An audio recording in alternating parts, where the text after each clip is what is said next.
no, they will not. No one, no. No one cares about your opinions. No one, no.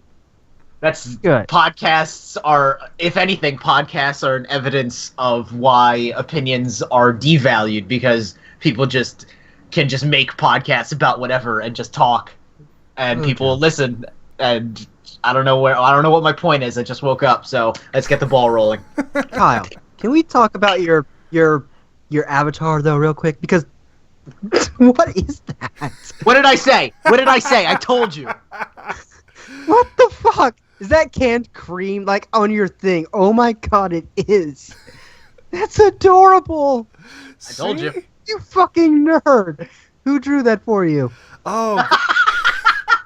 Oh, I don't know if I... You turn that off. No, I'm not going to turn it off. You didn't draw it yourself. No, God, no, I didn't Please draw it don't tell me myself. Oh, I was gonna say it'd be really good if you did, but whoever else did it did a pretty bad job. Oh. Yeah, it's pretty bad. Oh, that's beautiful. No, seriously, what's the story behind that? That... I don't even. I don't even. I did a interview podcast thing a while ago for my MLP channel, and that was a drawing that was done for the thumbnail. Right, because you need some kind of visual element, I guess. Totally. I'm trying to see if I saved who it was. That is completely fantastic. I love it. I think it's adorable. Nope, I don't have I don't have who it was. Darn it, I don't know who drew it now.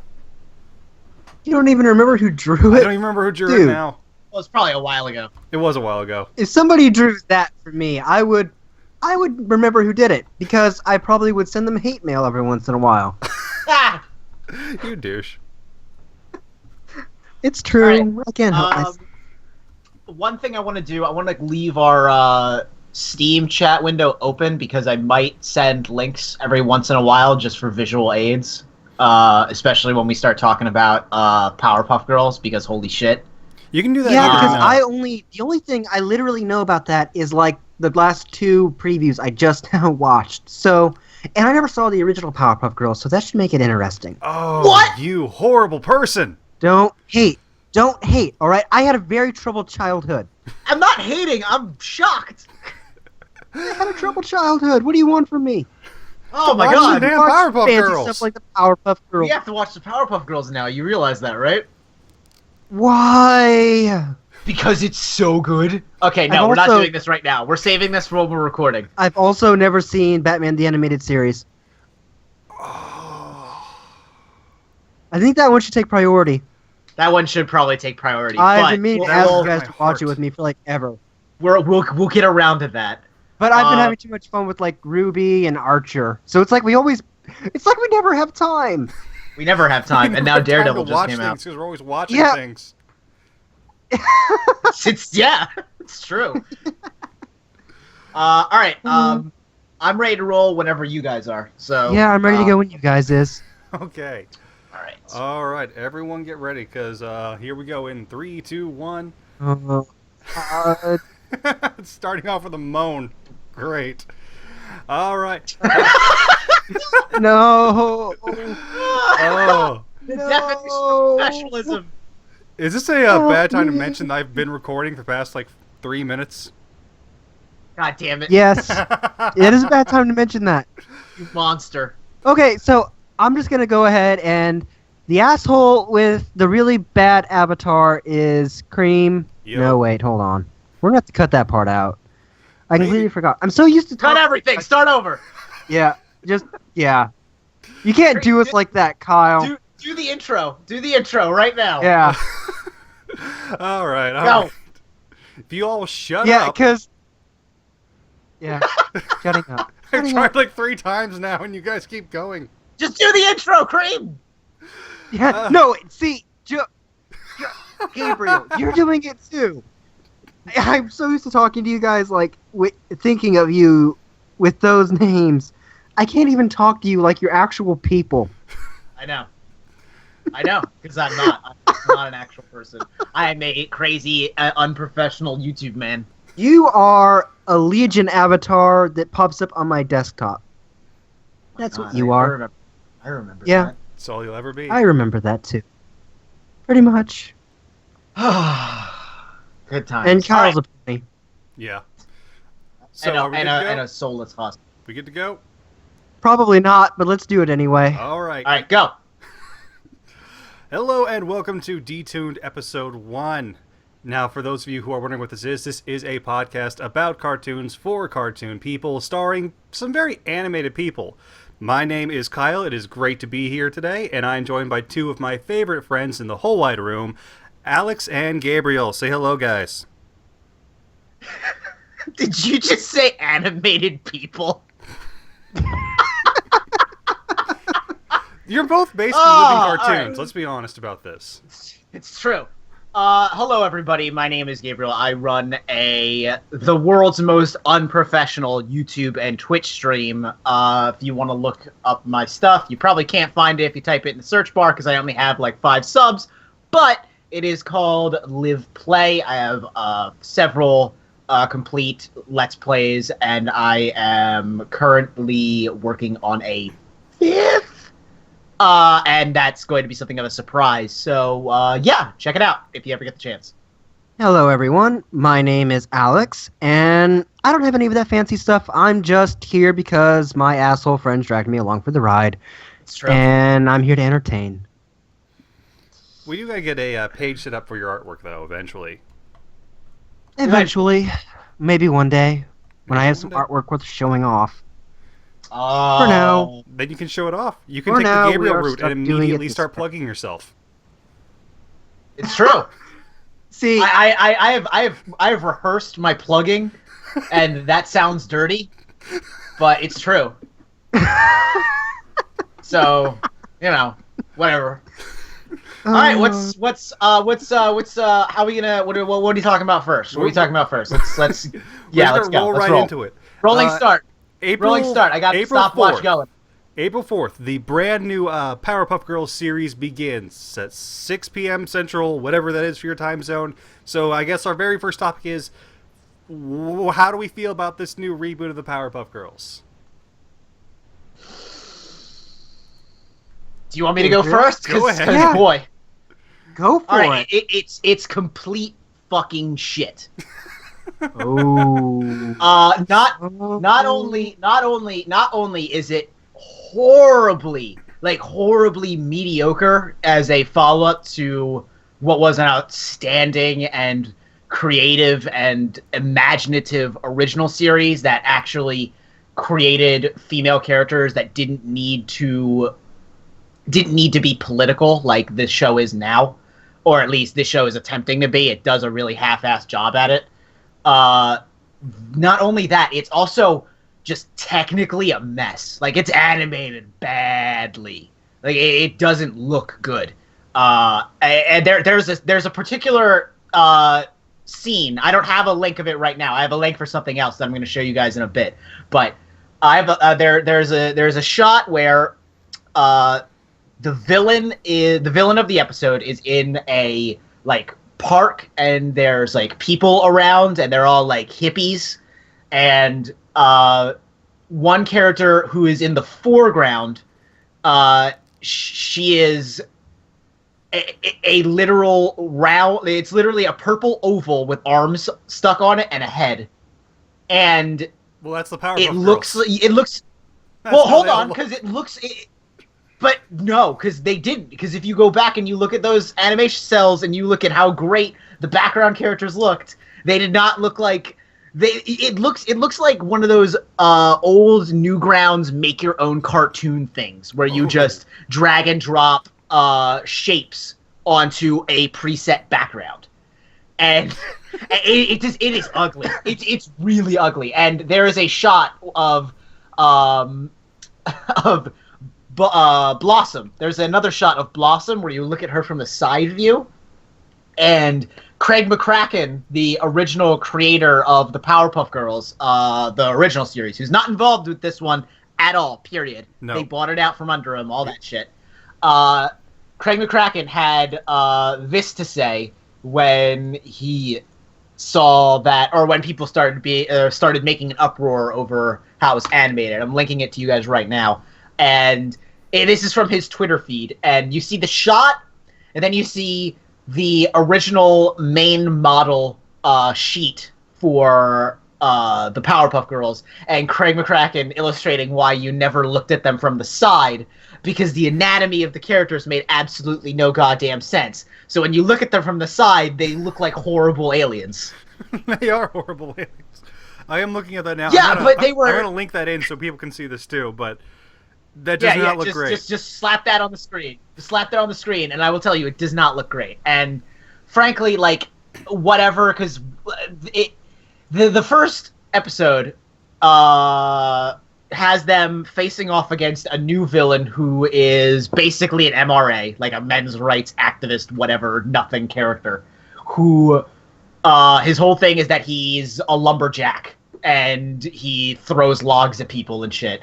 And it's so lazily done and so ham-fisted that it immediately turned me off to the entire series. And then as I saw more and more, like, just bad animation, bad backgrounds, bad art, bad just everything. It's just so not, like... And it's so transparently, like, we just want to sell toys. We just want to sell toys. And one of the things that really gets me is that they're like, hey, we're bringing back original voice actors. Next week, we're going to have the mayor. I'm like, great! I don't care. You didn't bring back any of the original Powerpuff Girls. Interesting thing about that, I looked up the IMDb page for all the characters, and who we have confirmed returning. Like you said, Tom Kenny as the mayor and the narrator, Roger Jackson as Mojo Jojo, and Jennifer Hale as Miss Keene. So we do have those. We in one of the previews, we do see a quick image of a princess. And so we have to assume maybe the same VA for her, but not listed right now. Right. But you are right. None of the original three are returning. And for those who are wondering, that's Kathy Cavadini as Blossom, Elizabeth Daly as Buttercup, and Tara Strong as Bubbles originally. Apparently, Tara Strong, what up? Yeah, she's been in every. If you've ever watched cartoon, you've probably heard Tara Strong at some point. You have factually heard Tara Strong's voice somewhere. He's like Nolan North of video games. If you've ever played any, she just steals all of the voice work for every actress out there. It's because she has like such incredible range. She can do like she can mold her voice into like almost anything. It's really impressive. Yeah, she's great, and of course, why would we want her back for the show? No, why would we do that? Here's the thing. Well, there might be... None of them were even asked. They had no idea until a press release came out. That's the messed up part. That is the messed up part.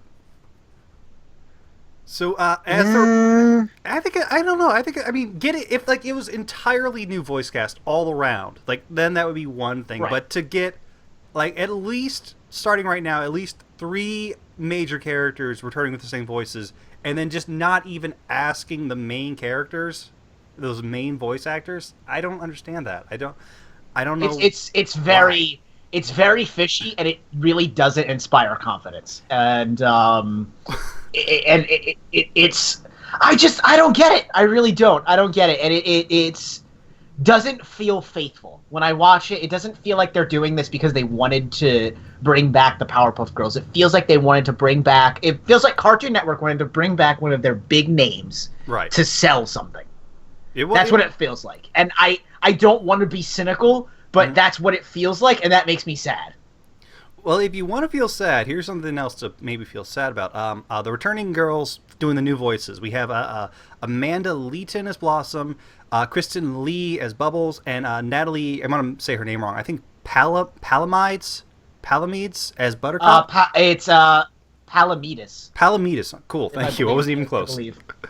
But here's the thing. I looked at their history.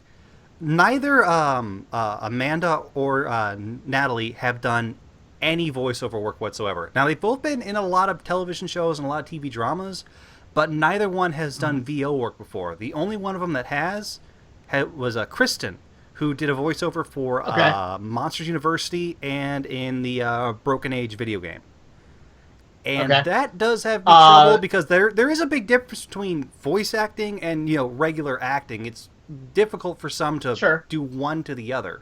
And so, again, that's another thing I'm questioning. Why are they bringing in people who haven't really done VO work before? Is it just because they really feel confident about their choices, or I don't know, is it like a money thing somewhere? Okay, hold on for a second. Yeah. So it sounds to me like, Gabriel, you are really not looking forward to this.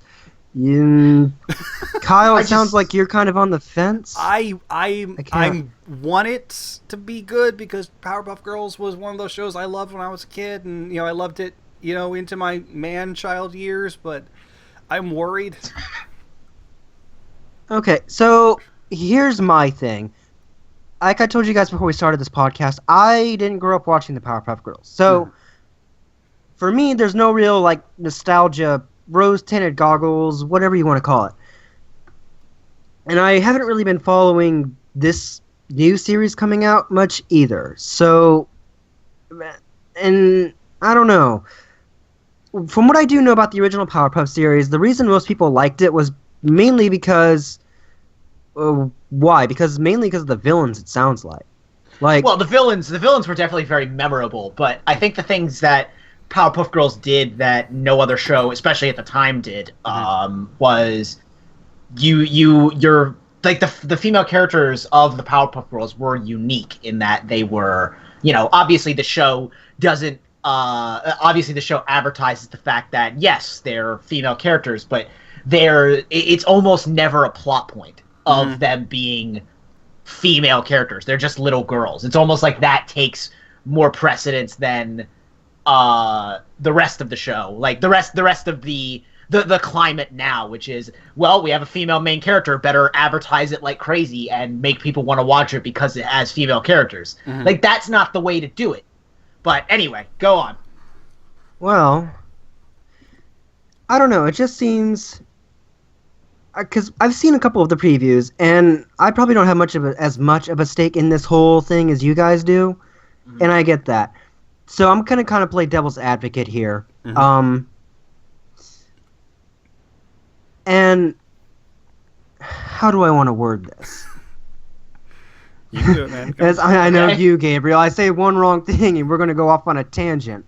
Oh, set him off. We'll see. Set him off. It's gonna be great. Have you seen the next like a fire thing and forget missile?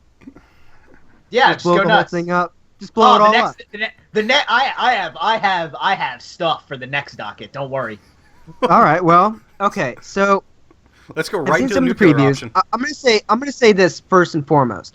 Comparing the two animation styles, I mean, yeah, you linked that one thing earlier in the side view. Yeah, they look like aliens, but they look like aliens from the front view too. And the animation looks very, very slick. Like, I don't know if you've always... I imagine you both have seen the preview with the Lady Lava Monster, right? You've both seen it? Yeah. Oh, yeah, yeah. Yeah, you can't look at that and tell me, like, it's just not more sleek than the original Powerpuff Girls was. It was very two-dimensional in its animation style, and that's cool and all, but I appreciate that the new one is kind of going for that extra dimension and kind of like when Blossom's spinning around and she's shooting her laser beams, you get a sense of scale and like almost kind of weight behind it because of just how well it's animated. I think that for story, characters, yada yada aside, the animation is definitely a step up. So that's one positive. The second thing that I've noticed that I think is kind of cool is like I said, I never watched the original Powerpuff Girls. I just know what I've heard secondhand. Okay. And I know that one of the coolest things that people have always gone on about has been the villains. Sure. So, just from what I've seen of the villains, and this is just from a few previews, I could be completely off base with this. We'll have to wait until the final product comes out. But just from what I'm seeing now, it looks like the villains definitely have a very kind of almost kind of gross-ish quality to them, which a lot of the original Powerpuff Girl villains had. Yeah, sure. So I definitely think that, red flags aside, it looks like that they're at least attempting to be kind of faithful to what the source material was. They could have definitely gone, like, taken like the fancier Flash animation style and just cutesied it up and made it like MLP levels of cute. You know what I mean? Right. Really bright Technicolor, everything. Yes, and done what's very kind of in right now and trying to make everything overly colorful and cutesy and pretty, but it looks like they're still going for that kind of style that, as I understand, has been what has been so memorable about the Powerpuff Girls. So you guys are kind of on the fence, leaning towards and not so excited. I think that it looks like it could still be good, just from what I have seen. Fair enough. I kind of feel like I am not at all on the fence. I am on the disappointed and unhappy side of the fence, because I understand that, yes, it might, like, the big difference between this animation style and particularly the art style from the old Powerpuff Girls and the new one is the line work. The line work in the new one is thin, very, very thin, and it's meant to give it a more, I don't want to say dimension. Minimal. Yeah, well, yeah, that sounds right. But the old Powerpuff Girls artwork always struck me because this is made by okay, let me start over. The old Powerpuff Girls had a very thick black line artwork for everything, and it made it look almost like a really exaggerated comic book. And I don't know, it just, when I think of that old Powerpuff Girls like animation, it just, I don't know, there was more weight to it, to me. There was more dramatism. There was more. The word you're looking for is style. Yes. Yeah, you know what? Sure. Let's just say style. There was definitely more of a coherent style going on, and it stuck with me for longer than this has. This just doesn't make me feel anything when I look at it. It's bland. I don't like it. It doesn't do anything for me. I'm not feeling it. It doesn't feel like something that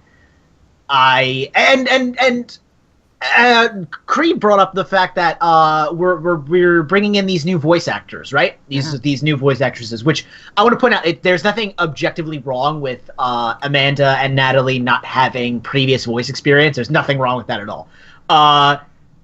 What's wrong about that is that it doesn't feel like they're pushing this as something new, really. It looks like they're not saying the new Powerpuff Girls. They're saying Powerpuff Girls are back. That's the thing I've been hearing. And so is this thing supposed to be a sequel or a reboot? I think I don't know. I can't tell. I really can't. I think they're treating it as a reboot, but it's at the same time they're also like, oh, the Powerpuff Girls are back. Get hype. And I'm like, no, I'm not hyped at all. So unhype. Well, to be fair, guys, for everybody who's watching, just so you are aware, Gabriel has this thing where he kind of hates anything that's not exactly the same as he remembers it. Exactly, and it's true. I think maybe that's kind of holding a little true here. I will admit that I definitely have nostalgia about the old show. Yep. I will admit that, but I think if you want to go back and watch what was the name of the episode? There's an episode where the Powerpuff Girls fight off against a villain whose whole thing is that she's like a femme fatale, and she like convinces them to help her rob banks with their superpowers. You go back and you watch that episode and how stylish it is and how just awesome. It's just such a good episode from top to bottom. And then you go back and you watch any one of these, and I guarantee you will see a difference. You will see that show, the old show, was so much more better and had such a more coherent vision and such a more just it was so good. It was so good. Like I can't put it into words. It's so infuriating that this is not measuring up. But that's just me. Take my opinion for what you want. I direct your hate mail to Cream. Don't direct your hate mail to me. No. It sounds to me, though, like you're saying that the main reason it doesn't measure up is because of the style. And styles partially, yeah, change. I would say. It's styles, they change, they're different, especially when you have different animators involved, which, that's true. As the original animator or the creator of the show is no longer part of the project, I imagine that's going to... And this is being made, 15 years later or something like that? Probably. It's been a long time. It's been a while. So, I mean, animators change, styles change, and honestly, I don't really care so much how something looks. I mean, there's a lot of cartoons, animes out there that look like garbage, but are still very entertaining shows. I think one really good example of that, it's not necessarily garbage, but one thing that about Steven Universe that people get turned off very easily by is its animation style. Oh but yeah, like, I can see that. but the characters and the stories are so solid that that show just it endures. And I think that's what it's going to come down to with this show as well, as with any other. It's sure the style and whether which one's better is totally up to you. But as long as the characters are good, as long as they maintain that thing of, having strong female characters that are, I shouldn't say strong female, interesting female characters. Right. Strong female character is such like a buzzword anymore that it's almost right. meaningless. Well, it's just like, oh, well, they have to be big and strong and buff. No, I mean interesting or compelling. Just what it sounds like. Interesting, compelling.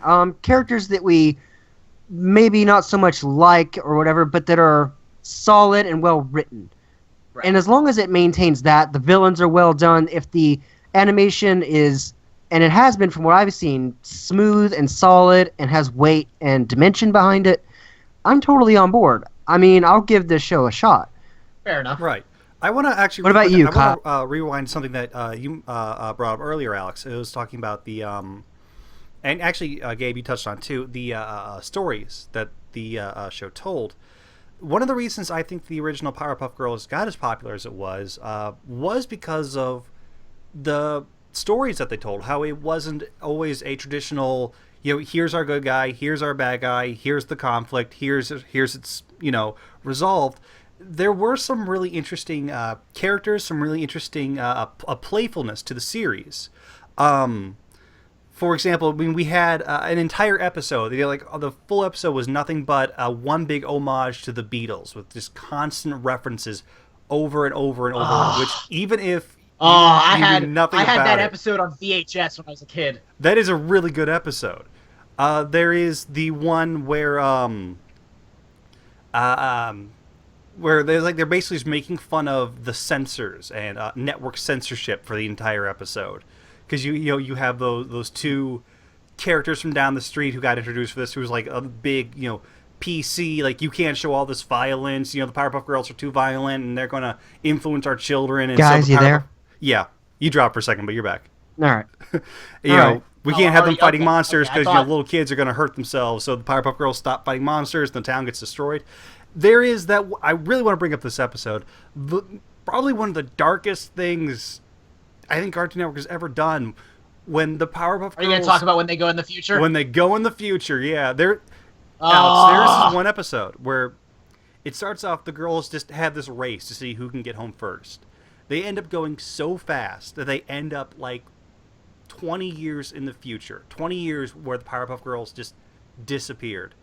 The entire town is just in ruins. People are dead. The people who are left are literally insane. Their teacher, Miss Keene, is just still standing outside the front of the school, just waving to people who aren't there. They were saying to herself, I just waved goodbye. They left, and I just waved goodbye. The mayor is dead, and Miss Bellum is just like sitting in his chair, like clutching his hat, like completely broken. Professor Utonium is trying to recreate the formula over and over again. He can't get right, and it's clear that he's gone insane and has been seeing things because he doesn't believe the girls are actually there when they're there. It's some dark stuff. Right. This isn't some alternate dimension. This isn't some like dream they have. It's what literally happened. Like, this is what the world would be like. They have to go back and try to fix it all again. It's dark and honestly kind of scary, and I think that's what made the original Powerpuff Girls cool, is because, like you guys were saying, it wasn't about, hey, here's our strong female leads. It was like, we have these strong female leads. They're not the focus. The focus is on the villains, on the jokes, on the unique stories we can tell. It was really lightning in a bottle, and my biggest concern is, will the new Powerpuff Girls reboot be able to capture it? Because as much as Jones and I spent some time talking about how the voice actors, were different and not the same, I guess we need to remember that just having the original voice cast back doesn't instantly mean success. I mean, all we need to do is look at, Teen Titans Go, Oh know my that god! Don't even bring that one up. you no, can have no, all the same voice it doesn't actors. exist. You can't convince me it exists. It's not a thing. It's a bad dream. Make it all go away. You can have the same voice actors, but if you don't have a good story or good characters or good writing, it doesn't matter. So, fingers I will say crossed. this, though.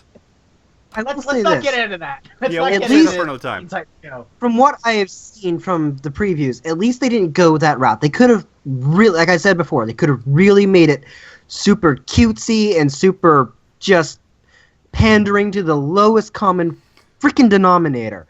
And it would have been really easy for them to do that. All right, fair enough. But the animation, it looks really good.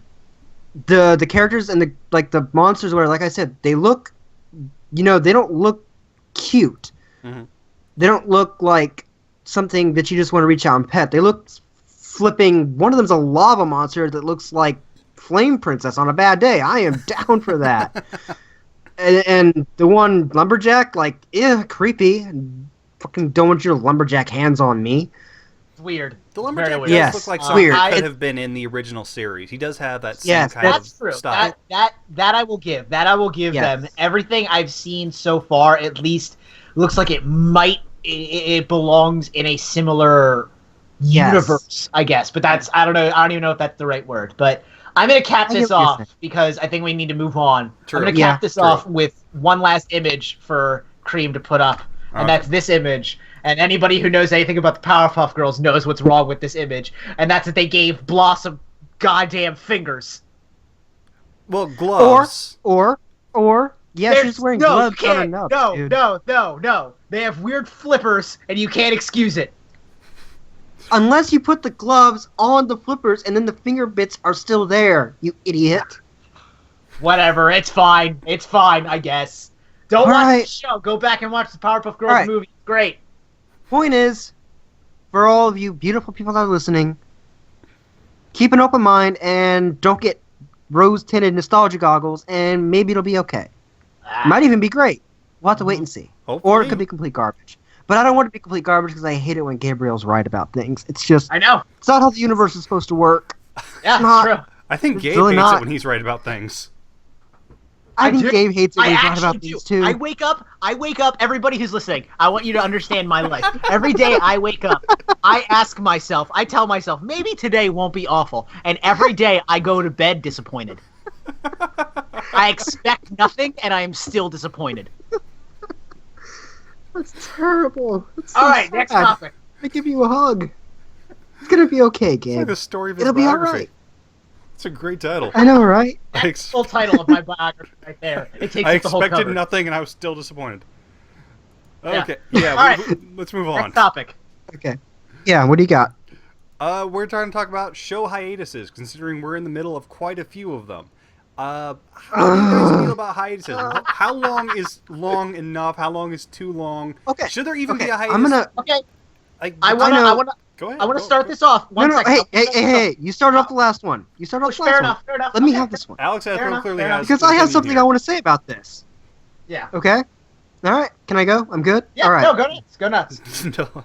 It has been over a year. It has been over a year since Malachite was formed. Okay? Steven Universe. We're talking about I I Steven have Universe been now, waiting people. over a year. No, And I we're am talking still about waiting. we're talking about actual timeline. We're No, talking no. about actual time. Yeah, a year. No, in living. I have aged another year. I have been around the sun a whole other time. Since the last time I saw Lapis Lazuli as Lapis Lazuli. Okay? This is very distressing for me. Yep. For a multitude of reasons. That's very true. And, I and want to. then we Go got ahead. those teasers a while back showing, Leaks. for those of you that have seen it, it shows the Alexandrite versus Malachite fight, which is flipping awesome, by the way. It's like straight out of Pacific Rim. Jaeger Mom Alexandrite versus Malachite Kaiju fight. Mom. It's perfect. Try saying So, that 3 times it's like- fast. I probably could.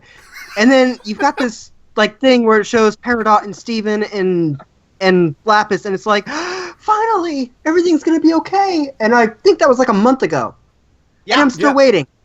It's like these hiatuses are killing me, man. It was like that with Gravity Falls too, but they were even worse because the cool thing about Steven is you get a whole week of new episodes. And it's great. Yeah. With Gravity Falls, it's like one episode, and then you got to wait 2 months. Yeah. That's not natural. I can't remember everything that happened 2 months. Yeah, I can't remember what I had for breakfast yesterday, let alone what happened in a show like 2 months ago. I didn't have breakfast yesterday. That's because your life's depressing, and you need to have a hug from somebody that loves you, and maybe some more calories in your diet or something. I don't know. Maybe. I wanna point out that I am absolutely 100% with Alex on this, because right now we are sitting in one of the worst Steven Universe hiatuses ever. Because this one's unique, and this one's unique because they have been dropping teaser after teaser after teaser after teaser of the same episode, and it's almost like I've seen the entire episode, but I haven't actually seen the episode. It's 2 different episodes. Oh, is it 2? Yeah. See, I can't tell. No, Alexandrite versus Malachite is from, I think it's Super Watermelon Island, and then, of course, the other one with Peridot and Lapis is... Barnmates? Barnmates, yes. Okay. Yeah. Well, here's the thing. It is from 2 different episodes, but it's... You keep saying Go ahead. teasers. They're not teasers. They're straight up leaks. Like, these are things that... Yeah. That no, Cartoon Network UK put up.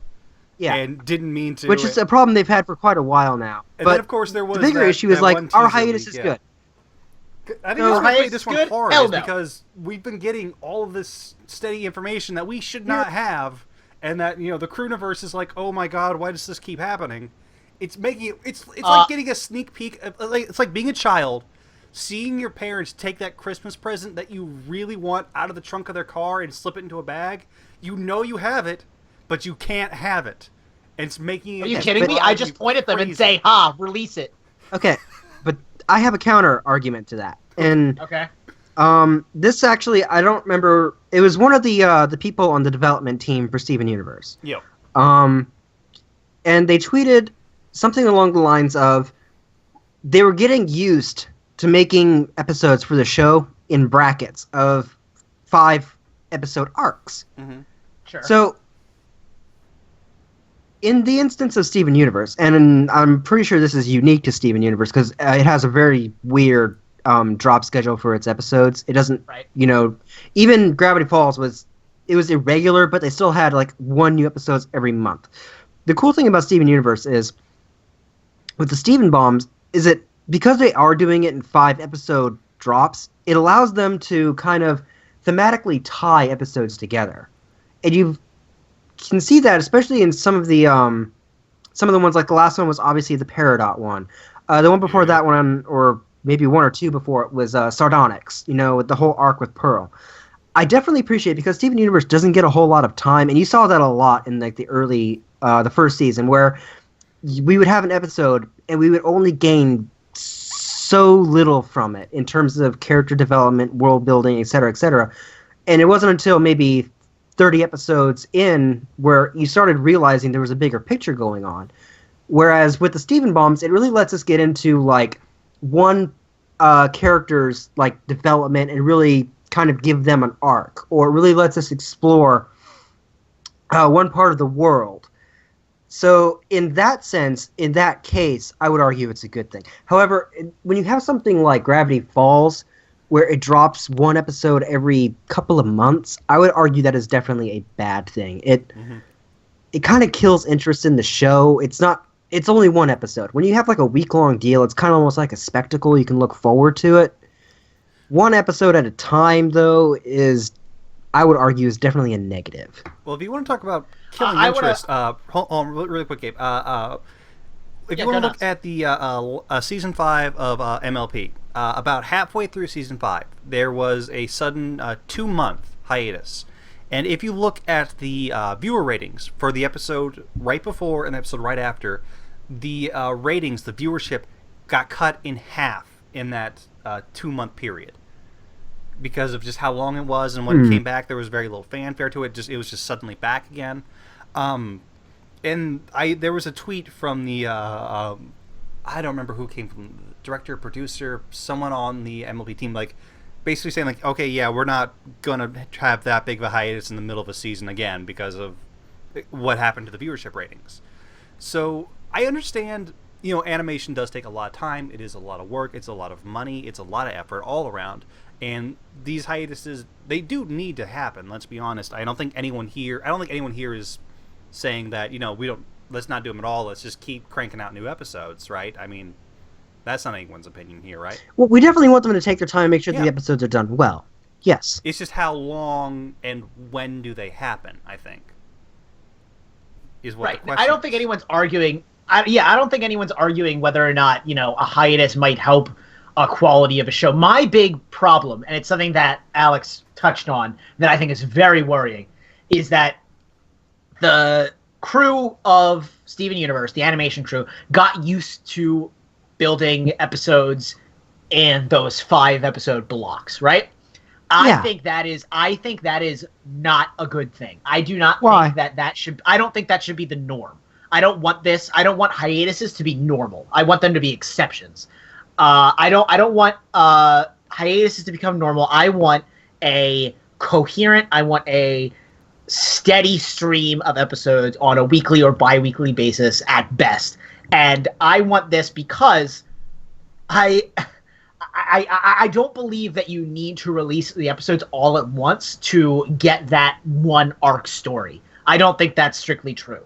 I think it's nice. I do think it's very convenient to be able to just sit down and crank out 5 episodes and then just wait.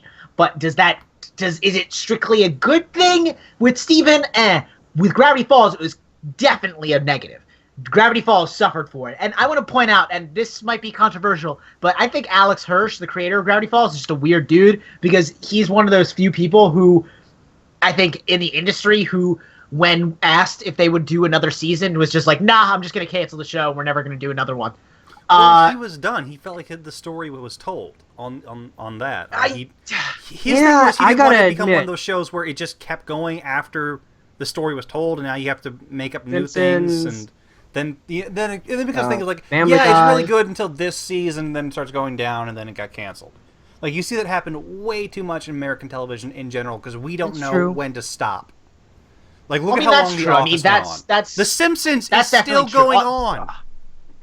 It was done being good like 7 seasons ago, and it's still on. So to be fair, Simpsons and all of those ones aren't really story driven, in the same way that Gravity Falls was. Well, no, but The Simpsons is kind of a unique example because The Simpsons has become so ingrained in pop culture that you can't even criticize it anymore. Oh, I can. A lot of people can.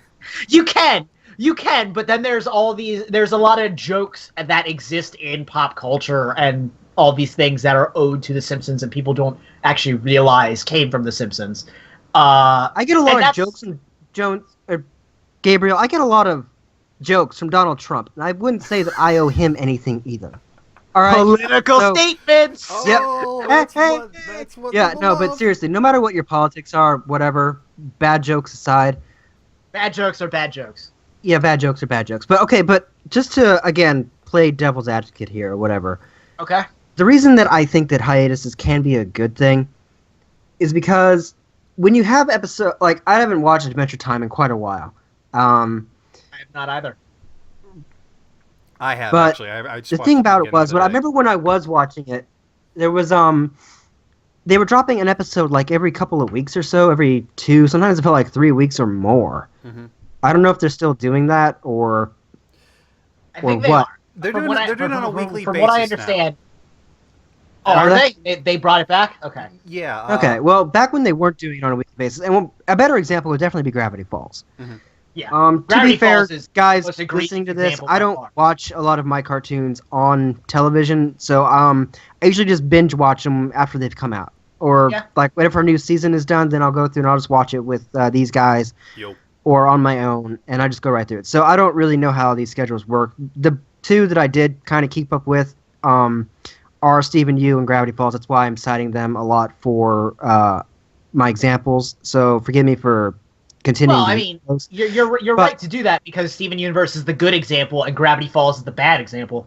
Well, my point is that I also I don't know. I don't have access to like ratings or whatever. So I can't say this is absolute fact, but I would tend to think, just logically, when you have something like Gravity Falls that only drops 1 episode every once in a while, it's less effective because because it doesn't have its own arc. It's only this 20-minute little thing, and it's kind of over with in one night. Mm-hmm. Whereas when you have something like that does drop, and I think that if they continue to do hiatuses, this is how they should do them, because Steven Universe does it very well, in that they do have arcs. And because what's advantageous about that is it's more memorable. Okay, so you have this week-long thing. It gives you time to process what happened in that arc, to kind of give you time to reflect on it between arcs, that is. Right.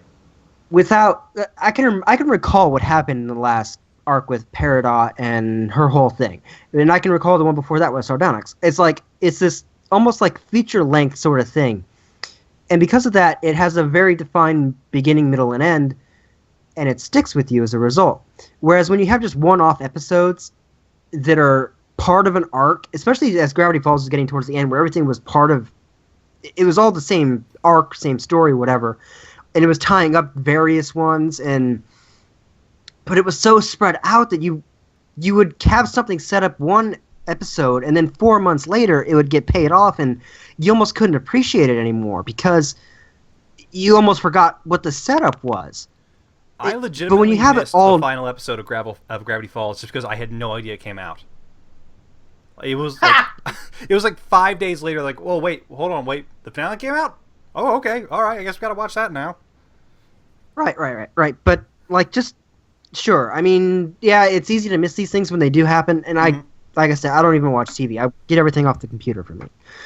So, but my point is, it's just in terms of the story. Okay, like when you sit down and you binge watch something, and I notice this. It's like when I binge watch something, I just go through the whole thing. You're able to appreciate the whole thing more because with that one thing that you didn't expect to see in episode 1, and it pays off in episode 26. You are aware of it because you just watched it. Whereas when it's like you have this thing where it begins here and then it ends up over here like a year later or half a year later, right? Your brain can't make that connection. Sure. You do forget. People's memories don't work that way. Most people's memories. I think that's. Let me just finish. That's where I think where the Stephen Baum concept is advantageous because it starts something and then it has the payoff at the end. And that makes it memorable and worthwhile and complete. And then you can move on to the next one. I wanna just illustrate. I want to bring something in that we've been talking about recently off the podcast. We, the three of us, and another friend, started sitting down and watching Ruby, the animated series from. I love it, by the way. It's so good. I wasn't expecting to. It's awesome. I wanna illustrate, like, on the topic of hiatuses and schedules and all that stuff. Could you imagine if we had started watching Ruby when it first came out? I did. And it was how? It's 10-minute episodes a week. That's horrible. Yep. And that's the thing. That's the other thing I want to point out with. I think you touched on it very briefly, which is your situation where people don't have television and are watching everything online. That is actually becoming more and more common. People are just realizing that they can get all of their media. That's one of the reasons why Netflix is so popular because exactly. like this Daredevil drops the whole flipping season in one go. You can just sit down and binge watch it. Yeah, I think that's one of the reasons why it's so successful because you can sit down and you can appreciate the whole package. That's the thing is that I want to point out is that because that audience of people that who aren't watching TV anymore are just getting their TV off the internet, which admittedly is still a small percentage. It's not huge. It's not like an overwhelming trend. There are people who do both. Small percentage, but growing. But that is important to note. It is it getting is bigger growing. all the time. It is growing. My point though is that if that gets big enough, is this what's happening is internet watching, people watching things on the internet and wanting it in big chunks and all that stuff, is that creating hiatuses where people want to make shows and put them out in large chunks, or is it the opposite where people are making shows that are being made in chunks or through hiatuses and releasing them in these irregular schedules? That creating that environment? I think it's very interesting. It's very interesting. I think it's I don't know, because I think it's a very interesting trend, but I'm not sure what started it first. But I'm wondering where it's going to go. Well, I'm citing Steven Universe here. I think it started off that they just kind of wanted to. They did it like just Steven Baum was kind of like on a whim sort of thing. Mm-hmm. But the ratings for it kind of went through the roof because you watch one episode and then you got the next one tomorrow. Of course, I'm going to watch it. Monday through Friday. And then the one after that, it's like it makes it more accessible because okay, maybe I missed Monday. Well, I can just go back and watch it on the computer, and then it comes out tomorrow. Yeah, I'm excited. Sure. Steven Universe this week. Yay, it's all week long. And then eventually what happened was, it was successful.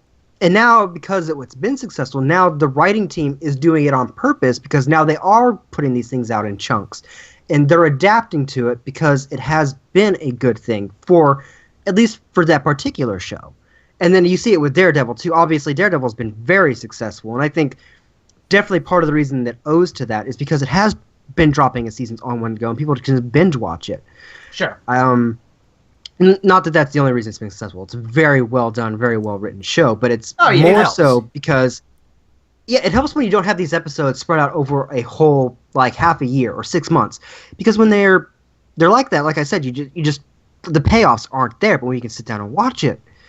And then it's like everything about that painting, for example, with Wilson Fisk, and it's like the rabbit in the snowstorm. And then he sits down and he looks at his cell, and it's like they don't ever bring it up, and they're not saying it is, but you know what that's from. You know what that's referencing. He's sitting down and he's reevaluating the man he wants to be, and you get that because you just saw it a few days ago or a couple of weeks ago when you saw that one episode. Whereas if that was 2.5 months ago, would you still remember that?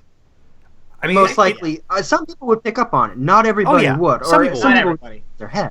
But I mean, it's a lot easier to pick up on it when you saw it maybe a few days ago, or if you're really insane, a couple hours ago, if you've really been binge watching. Right, I get that. Yeah. I get that there is that immediate emotional payoff that's gratifying for both the creator and for the audience. My thing is I wonder what this trend is going to say for the future of how shows are made. Not necessarily negative or positive, although I definitely think if you're doing it like Gravity Falls did it, it's a serious negative. That show is popular because of its quality, but it didn't have the staying power that that I think even the fans wanted. But my thing about this is that I'm not inherently against the idea of how these shows are made. And I mean, one of the things I think that started this trend, and you're going to kind of raise your eyebrows at this, but I think way back when Breaking Bad ended, suddenly people got very interested in it because it was named as the greatest show on television, period. Yeah. And suddenly all these people went back on Netflix and binge watched it, and all of a sudden, after that happened, binge watching became a term you hear on social media all the time, where it's just things people do now. That's actually I think how I watched the shows. After it ended, I then went back and over the course of a week and a half, every night binge watched That's what I did. I did that. I did that with Breaking Bad. I did that with Sons of Anarchy. I did that with a bunch of shows, and I totally get it. It's very easy. It's very easy to get emotionally invested and have that immediate gratification, and I guess that's kind of what audiences want nowadays. I think they don't want it for selfish reasons, I just want to be instantly gratified. Maybe. No. I definitely think that it's because, like I was explaining earlier, it's because they can appreciate it more. Exactly. Yeah, that's the thing. Is that it just feels better, and it's you get all of that emotion. To hit that pleasure button over and over and over again immediately, instead of having to wait a week or several months from one episode to the next. Exactly. So it's totally natural, and I understand it. And the thing is that you brought up Daredevil, is that I have always fought for the idea that I think that this format that Marvel is doing with Daredevil, Jessica Jones, and the Heroes for Hire / Defenders thing they're doing, I have fought for the idea that this is superior to the films, objectively. Yes, I agree. I totally believe that these characters deserve more than 2 hours to fully understand the drama and the nuance of the characters needs more than just a 2-hour action movie, which I'm not slamming the movies, although I kind of feel like they've gone down in quality, in my opinion. I don't think Thor 2 measures up in any regard to anything. But Well, to be fair, Thor 1 was kind of mediocre at best. no, Thor 1 was great. You managed to sell. Thor 1 did the impossible. Thor 1 did the impossible where it managed to sell your average audience on Asgard and space aliens. I don't know about that. That's kind of Like, stretching it. I would say But that the original Iron out Man did here. more to sell audiences on a guy who wasn't in Yes. like the big three. Well, because Iron Man 1 also had the most drama I of any think Marvel movie. Thor, that's the put original out. Thor. There was actual emotion in that movie as opposed to, Right. I don't know, Thor 2, where about Thor, nothing though, happens and no one He cares. just wants to hate on Thor. Yeah, he kind of does. I love but- Thor. I read the comics. Thor's a great character, but those movies don't Wait, measure up guy at or all. girl? Well, here's the thing. Confused. I don't want to get into that. That's an entirely different thing we're not going to talk That's about. an entirely different topic. But There's nothing objectively wrong with a female well, Thor. I just think this one was well- badly done. There, done. Well, but I hey, wouldn't know you know, I think anything in one woman you- is just it just makes it better. It's just true. Yeah, okay. Don't deny it, Okay. Jones. Okay. but you Okay. you Don't deny know what yourself. Thor and Iron Man have in common, and all of Marvel have in common? That. They are superheroes. And do you know who else makes superhero stuff? Oh! DC, what a a company you might have heard of. What? What? DC has Kids, put out a kids, series of animated films everyone to- recently that we have seen that I may or may not have put on this docket for the sole reason of making Gabe lose his mind. But Okay, here's the You know thing, what? I kids. think we might want to talk about that Everyone real quick. listening to this right now, everyone who can hear the sound of my voice, that was how you do a smooth segue, and we ruined it by pointing it out as a segue. But I will say that I am Gabriel, glad you're we're- just making it worse by explaining it further. I know that's what I'm good at. Okay. Oh. Like he needs so I wanna to talk pick about the this. scab, doesn't he? I do. I Yeah. do it all the time. It's great. It is what he does. It's what he does best. So I'm glad we're talking about this because I recently sat down and in preparation for this podcast, I recently sat down and I rewatched all the ones I had on hand. Oh. And I rewatched, God. that not all of them. I didn't have all of them on hand. I rewatched War, which was the sort of genesis of the New 52 DC animated film. Mhm. I watched War. I watched Flashpoint Paradox. Good I one. watched the Aquaman one, Throne of Atlantis or something like that. That the name of which I'm completely forgetting. And I rewatched the first Damian Wayne one. Okay, before you go too far, I want to tell a story really quick. Yeah. I want to intro Okay. this because I have a Story time. I have a thing. Story time. Okay, so Pull up your chairs, kids. shut the hell up. So, dear listeners, we have this thing where sometimes at night we like to sit down and we like to pick a movie, a cartoon, an animated film, and we like to sit down and we like to watch it This is together. usually when I'm feeling like shit and want to Yeah. make somebody else as miserable as I am. Oh yeah, By the and way, that's not Continue. intentionally how this began, but that Alex, is you and exactly I, how this began. a while ago, we sat down and you found an animated show that neither one of us had seen that we were interested in seeing called Yep. Son of Batman. So, Yep. do you recall exactly how far we got into Son of Batman before we realized we okay, had to stop so- and grab Gabe? Okay, so I'm gonna take the story over now, and now it's my story. And in it, everybody is a beautiful blonde woman. I wish that would have made this such a better movie. I did want to say it though. Okay, so I don't Son know of if for any of you who have seen it, go see it, but don't go see it because you want to see it. See it because because you have to appreciate the Go art. and see the it the way of those artistry kids and of Stand how By Me wanted to go see the bad dead this body. movie is. Yeah, you know, you want to poke it with a Christ. stick, and you all fight over poking it with a stick. You're gonna be the friend that pokes it with a stick, okay? So, I think so the opening segment takes place in I think the Himalayas, okay, at Ra's al Ghul's secret hideout or whatever. Ra's al Ghul's sex palace. Yeah, that basically. Kind Okay, of. so it has Damien, Talia, and Raish, and they're like sparring or doing something I can't remember. But then Slade, Deathstroke, shows up. Okay, so you remember Slade, right? My first introduction to Slade was from Teen Titans, the animated series, and oh my god, Slade was fucking creepy. He was Terrifying badass. badass. he was insanely cool, but like also all credit goes to Ron Perlman for that voice. Yes. acting. Oh Ron god, Perlman, yeah. Ron you are Perlman killed it. Yeah, but also the animators too. You know, they really played like it was almost like something out of Batman the Animated Series with like how he was always in shadow and Right. how you never saw his face too. It was just always very like episodes with Slade were just a completely different breed from all the other episodes. Yeah, I'll agree with that. And so that was my introduction to Slade. I've always loved that character just because of how menacing of a villain he was. Mm-hmm. Right. This rendition of Slade shows up. He has a bunch of goons. He hasn't lost his eye yet, but Hired goons. his armor already has like his symbol already has like the blackout thing. So already something's off. Right. He has attack helicopters come in and start mowing people down. This Fucking monastery ninjas. full of ninjas, by the The way. ninjas have Gatling guns that shoot arrows and take down the helicopters. It's like a game of Now Civilization. that sentence. Here's the thing. That sentence sounds like this would be cool. It's It, not. it does, but it's not. It's not at all. It's so bad. It's so bad. And And then they get that's to the when part you and where, I start raising our eyebrows, but that wasn't the moment yet. we started raising our eyebrows, but then we kept watching, and then Slade goes in, kills Rage, just cooks him with a missile, and then Damien stabs Slade through the eye. Like, hold the flipping phone! You just changed so much of like Slade's background. You just like. Keep in mind that Are you Slade telling already me had the Slade- mask on at this point, so he was just blinding Yeah. himself in one eye for no reason. Yeah, like it didn't make any sense. Well, no. And the idea the that reason Damien they was did- the one to do yeah. it.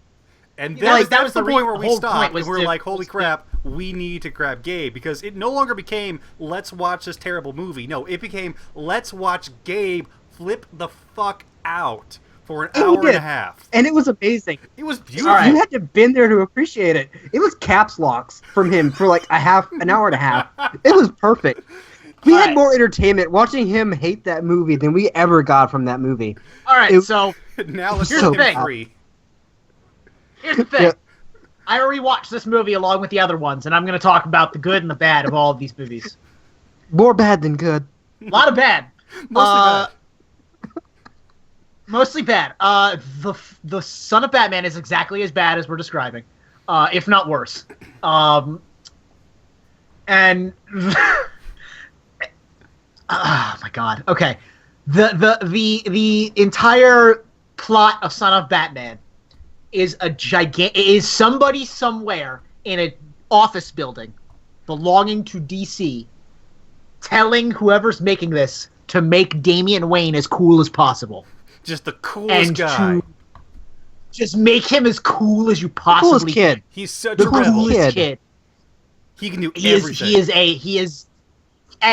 is a badass who just, beats up villains like it's nothing. Like it ain't And shit. he's the one who blinded Deathstroke, and He is you know, Batman's true son. He's yeah, He can and break into and- Wayne and- Tower easily, no problem. Yeah, absolutely no problem. Which he can does. out-hack the Bat computer. He does. I want to ask one question. How the hell does he hack computers when the monastery he grew up in didn't even have machine guns? They had Gatling arrow guns. Because he's Damian Okay, Wayne, it's- he's it's- cool. It's almost like it was written badly. Also, someone's messaging me on Steam. Okay. Okay. Okay, so just to get this back on track. Okay, so we all know that one's bad. What about War and what was the other one you watched? Throne of Atlantis. I watched War, Dawn, or Throne of Atlantis, whichever one it is. Is that the one we watched Throne. together? Throne of Atlantis. Yeah, I watched them all in one block. Is that the one with the And then I watched. dude gets eaten by the shark? Then I watched Flashpoint. Okay, I'm just gonna spoil this right now, guys. War was better than the last one we just talked about. It's better than Son of Batman, but it's still got a lot of problems. Throne got a of lot of Atlantis, it has a lot of problems. Throne of Atlantis is bad. Is- It's just okay. stupid. That is the one And we then- watched together. I want to. Before we rush ahead, I want to do these one at a time. War is supposed to be your introduction to the Justice League in the New 52. Mhm. It shows all the major characters getting together to fight Darkseid. And it's And bad. it's it kind of gets past them introducing themselves to each other. I And wouldn't it say has it's bad, some good I'd say it moments. was mediocre. in that It kind has of, some good moments. Yeah. It has Mediocre, it has, leaning towards bad. It just a lot of it didn't really gel together. The one thing I Well- did like about War, I will say this right now. The one Yeah. thing I really loved about War was how they handled Wonder Woman's character. Wonder I just Woman felt was like interesting. Wonder I Woman like was how- interesting because they decide to kind of play with the fish out of water archetype in Yeah. a fun way. but in a uh, fun way, but she was so approachable. Like she was like she didn't judge. She was just like, "Hey, you guys should do your own thing." She took that one little girl out for ice cream. I think that is the Wonder Woman that they should focus on in like the cinematic universe that they're trying to put together with Batman v Superman.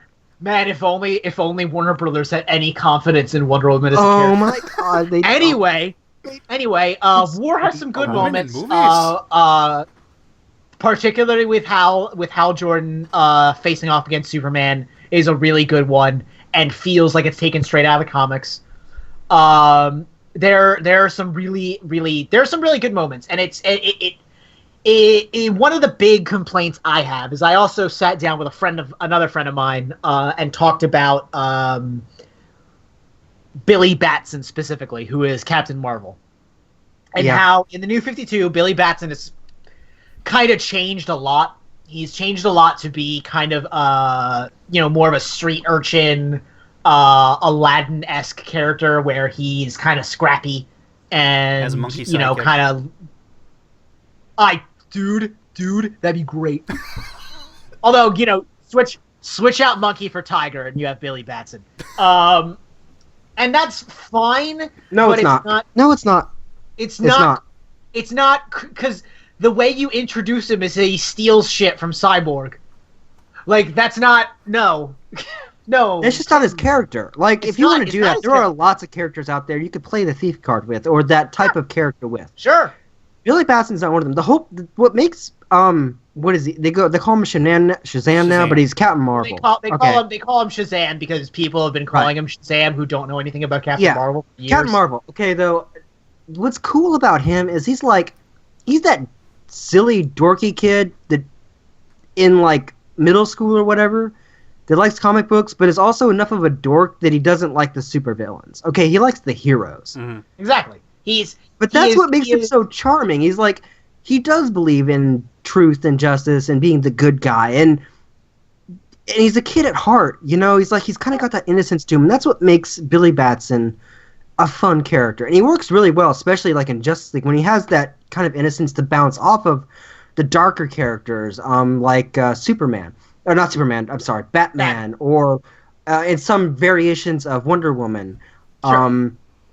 Who oftentimes have a more cynical outlook, and Sure. I really felt like they did that very well in the Justice League animated series or Justice League Unlimited, where they really contrasted it, but they showed that most of the characters really liked Billy because he does embody these things that they are fighting for, and he does it even better than they do because he has that innocence to him, making him a thief, making him like this young punk.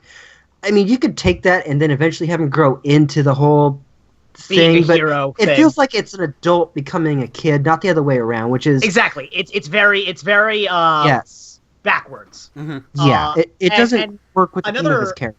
Yeah, and another good version of Billy Batson and Captain Marvel that you'll see is in Young Justice. But in Young Justice, they kind of play him off as a bit more comedic and dopey. Which, whatever. You need that in a show. That's fine. His character in that show was still very well done. It was still that young, optimistic, hey guys, we can get this done. We're going to have fun.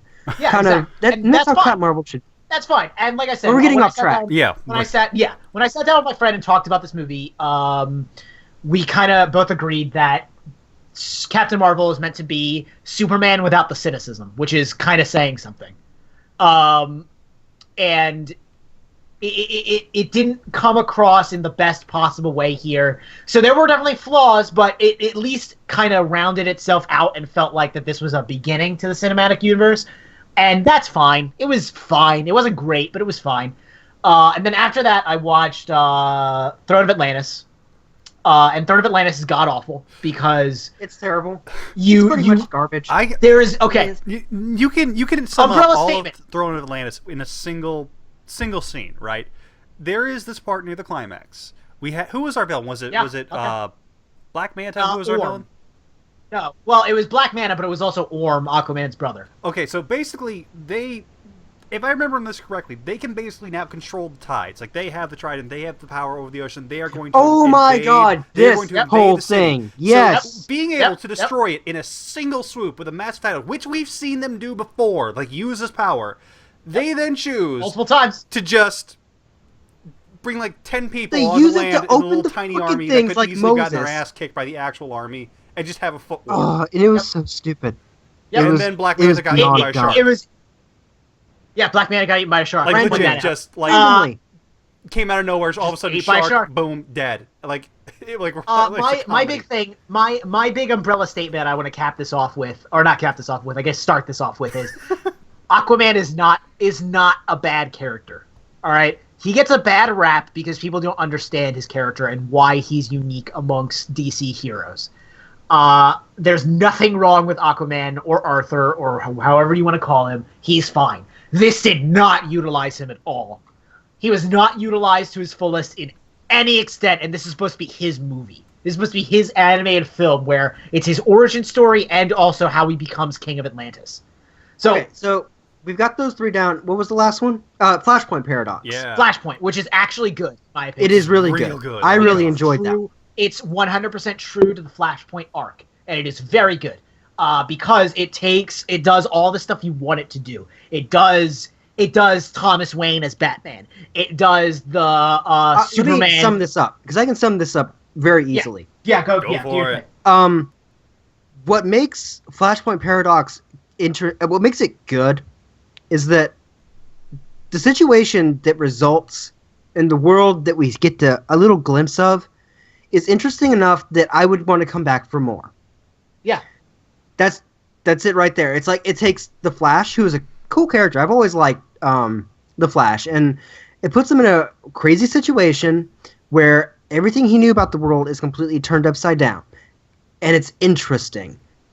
And it plays with this whole theme of him trying to save his mom, and so it has like a character arc for him too. It's not just the new setting. And none of the other films that we've talked about so far had that. This was the only one. This is the only one where it has a character arc that feels justified. Like Throne of Atlantis did Aquaman did do all that stuff. He did go from being Arthur, but because sullen, everything was such stupid logic, it never paid off. Exactly. It didn't feel earned. This actually felt earned because they lifted the plot straight from the comics. They did everything the comics did. They did Thomas Wayne. And the comics are very well written. It's not like just because they follow the comics, it's good. No, it's because the comics were well written. They took that and they were faithful to it, and that's why it was a good movie. Exactly. And they did everything that you wanted to see. They did Thomas Wayne as Batman. They did Superman being the experiment in Area 51. They did Captain Thunder, who was Captain Marvel under a different name. They did they did the whole war between Aquaman and Wonder Woman really well.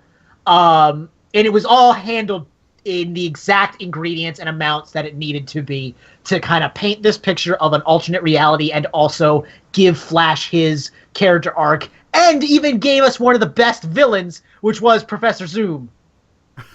Which really should not be a good villain when you think about it. He is amazing. Because the best thing about him is that you realize he's great because he just wants to make Barry's life miserable. It's amazing. It's like what Young Justice did to Sportsmaster. You take someone who really has no point in being awesome and scary and makes them awesome and scary. You gotta appreciate that. Yeah, it's true. Although that's Young Justice's great strength, is that it took like C and D tier characters and made them cool. Absolutely. Because they just thought about what those characters... Because they just thought about what these characters can actually do. Yeah. It's the same thing with Suicide Squad, where, like, you don't really know who these characters are, but when you actually realize who they are and what they can do, well, they're actually kind of cool. But anyway, besides the fact, I also didn't... that was one I didn't want... I wanted this watch, and I never got around to watching because I didn't have it on hand, was Assault on Arkham, which is amazing. Yeah, it was, yeah. We watched that one together, though. Yeah, we watched that one together, and that one was actually unanimously we agreed was great. Yeah. So the so far of the ones we've listed, DC is 2 for 5. Well, that's also we're Like not War counting, being okay. We talked about Son of War Batman, being but then we okay didn't talk and about the Flashpoint follow-up being ones. great. We didn't talk about Batman versus Oh, the Robin follow-up or ones are Batman shit. Bad Blood. They're all bad. Yeah. They're all shit. They're all bad. So- And it's not the fault of Damian as a character, because that's what people rush to, is that he's the movies are amazing. bad because they center around Damian. Oh, but he does not. It's just that that- Damien's very poorly written, and Exactly. he is in almost everything that he kind of is in. Honestly, in Well- most things, anything I've ever seen with Damien in it, I mean, I've seen like there's almost kind of potential for him, but he's Sure. so often written as a Mary Sue. And I know Mary Sue is a word that gets tossed around a lot, and it doesn't deserve to be. Buzzwords! I'm just covering my bases, Gabriel. No need to get all yeah about it. I'm not. I'm just saying. Yeah, yeah. Okay, Keep going, nerds. my point is, dork. My point is that with Damien, he is, especially in this string of movies, he is portrayed as a Mary Sue. He doesn't have any flaws, or the flaws that he does have, or just so poorly constructed. I'm gonna kill now. Now I'm not gonna kill. Not gonna kill. Not gonna kill. Gonna kill. Not gonna kill. Not gonna kill. Maybe gonna kill. Not gonna kill. I don't know. It's Yeah, like that goes back and forth over the course of 3 movies, and it Yeah, gets really and goddamn infuriating. it's not even like a focus. Like, is he gonna kill? Is he not gonna kill? It's like a side note. Like in one of the fights, I think in the last movie we saw, he's like, "Don't kill, don't kill." Like all of a sudden, out of nowhere, and then the guy dies anyway. It's like, next time. It's like, Yeah. okay, Yeah. really? Like there's no struggle. There's no conversation about why he would be conflicted about it, and he doesn't actually seem to be conflicted about it. It seems entirely up to his whims. And guess what? When a person decides whether or not to kill someone based entirely off a whim, that person isn't exactly heroic. That's a villain. All I'm saying. That's what That's the a Joker villain. does. So anyway, I The point also can never forgive the Batman sequels for ruining one of the greatest arcs of the New 52, which is the Court of Owls. And if you don't know what that is, go read it. It's amazing. Just don't but watch there it. was a... Just don't watch it, because they butchered it entirely and made Damian like this super ultra awesome badass. And that's the other thing. Did you guys notice that these Batman films, like specifically with the ones that revolve around Damian, this New 52 series, they all feel the need to introduce a really tough and cool badass male antagonist that Damian just beats? They did it with Deathstroke, they did it with Talon, then they did it with Heretic. Yeah. You're right. Every They all single time. revolve around the same. Everyone has the exact Also- same sort of structure. Also- where you introduce like this cool, like kind of edgy assassin or mercenary or just physical threat, and then they just kill someone or commit some sort of atrocity or whatever, and Damian is the one who has to square off against them. You're creating handmade villains, or taking some villains that like Deathstroke and Talon, who had a purpose in the comics, and just making them Damian's personal And- villains, and then inventing new ones who And- are like Heretic was a good idea and a good design used for nothing. And What? not to mention how they completely assassinated Talia's character. Oh Like, yeah. I know Oh, she's yeah. supposed to be a In Bad full-blood Blood. bitch and all, but like, She was soulless. man, the let's, way let's she, get down to it. She had, yeah, for someone who in all good iterations of Talia, she is very morally ambiguous. She does a lot of bad shit. Let's not mix words about that. But what makes her kind of interesting is that she does kind of have this love for Bruce, and she does kind of have this love for her son Damien. In Bad Blood, she's like, "Hey, And then that gets join me thrown being out. evil." No, okay, well then I'm gonna kill you because fuck it, whatever. Like she was just soulless. It was really sad. She was Yeah. gonna kill Damian in the last one. She was gonna kill Damian in Bad Blood. Yeah, she just didn't give a crap. There was no Yeah. love there. It was so, and it was also a decision made almost on a whim. Like, it's very odd. There's didn't even almost no struggle. pacing. Let's be honest, she didn't even She, struggle. there with was it. there, She just like, okay, well, that's I'm the just gonna thing, do is it. that I can't tell if it's badly written, which it totally is, or if it's also badly paced and it's creating some sort of fucking typhoon of shit. Well, let's And, look at something that yeah. that all three of these movies, that Son of Batman to Batman versus Robin versus Batman Bad Blood, all do. Things just happen, and there is no coherent plot flow between one item to the next.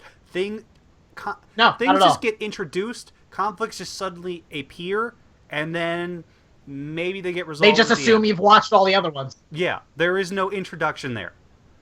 Like, the Court of Owls just kind of suddenly happened, and I mean, I get Batman vs. Robin, at least they stuck with the Court of Owls, whereas in Bad Blood, when you had that, mind control, all the world leaders thing that literally happened within, like, the last third of the movie. Up until then, this wasn't even a thing that was being built up to. It just happens. Which is the most baffling evil scheme I've ever seen in anything.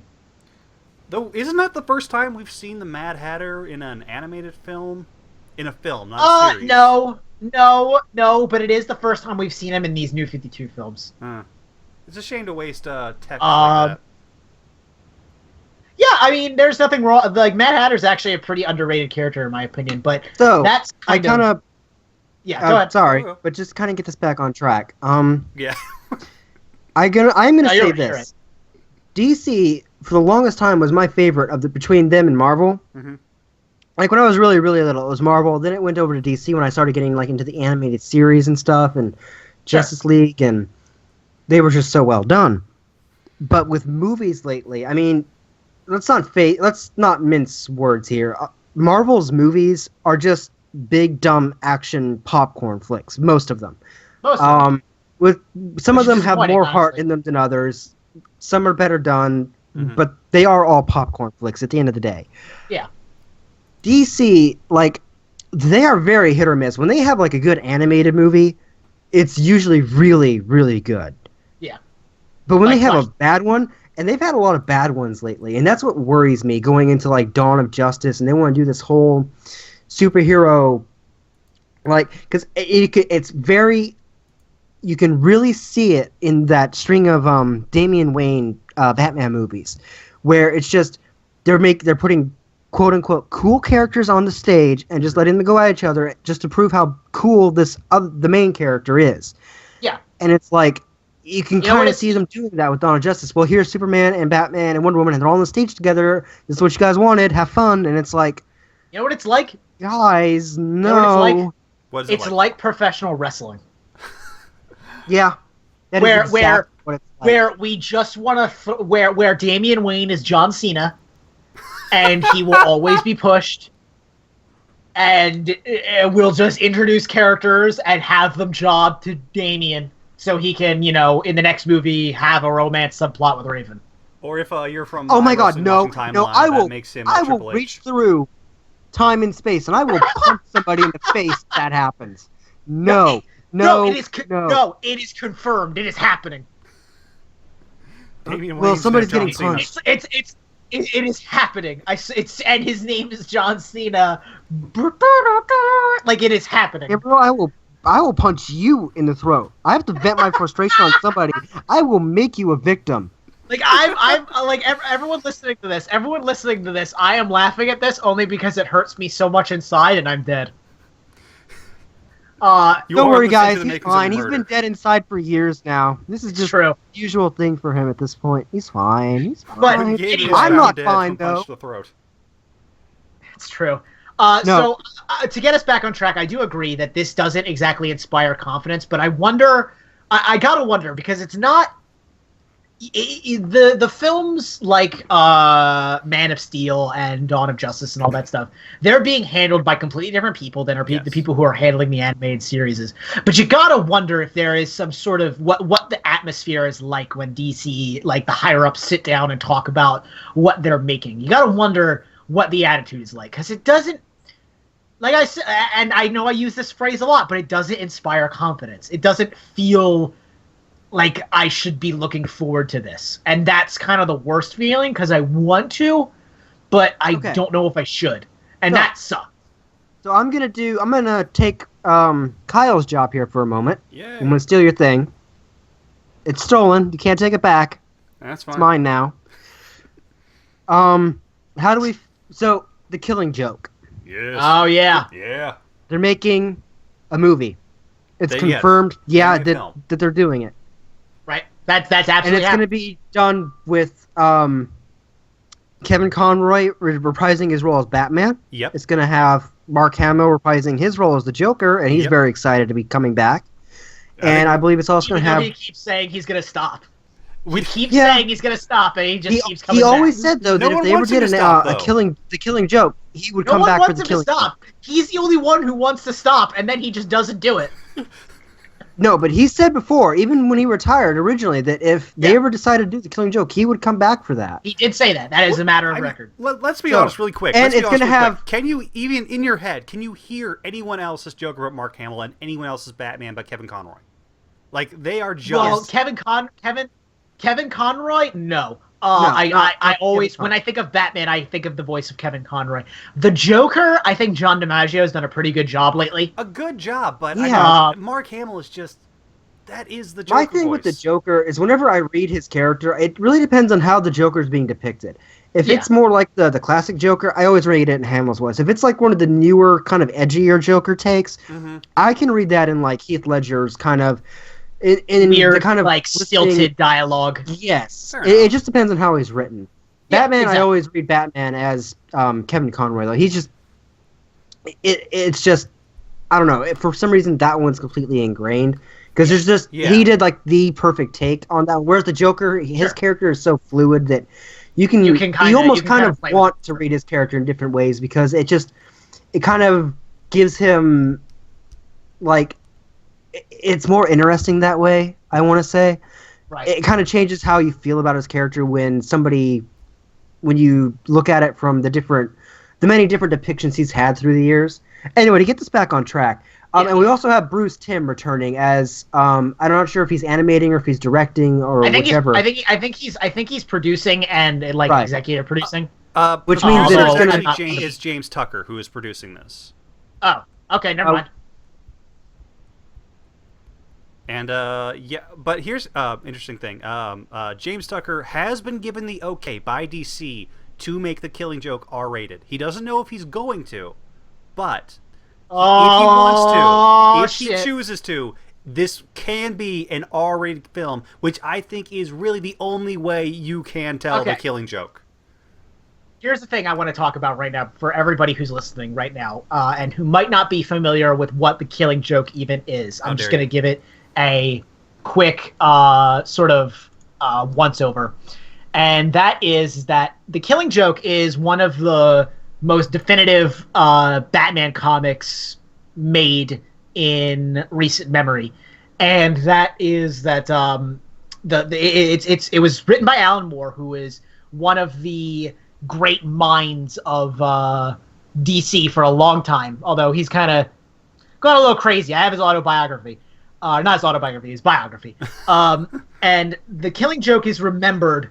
The Killing Joke is remembered fondly because it was it was kind of the origin story for the Joker. At least it's treated that way in retrospect. And it basically tells the story of how... Right, I'm sorry, guys. My connection's just really been kind of screwed. Are you back? Are you back? Yeah, it's cool. Good.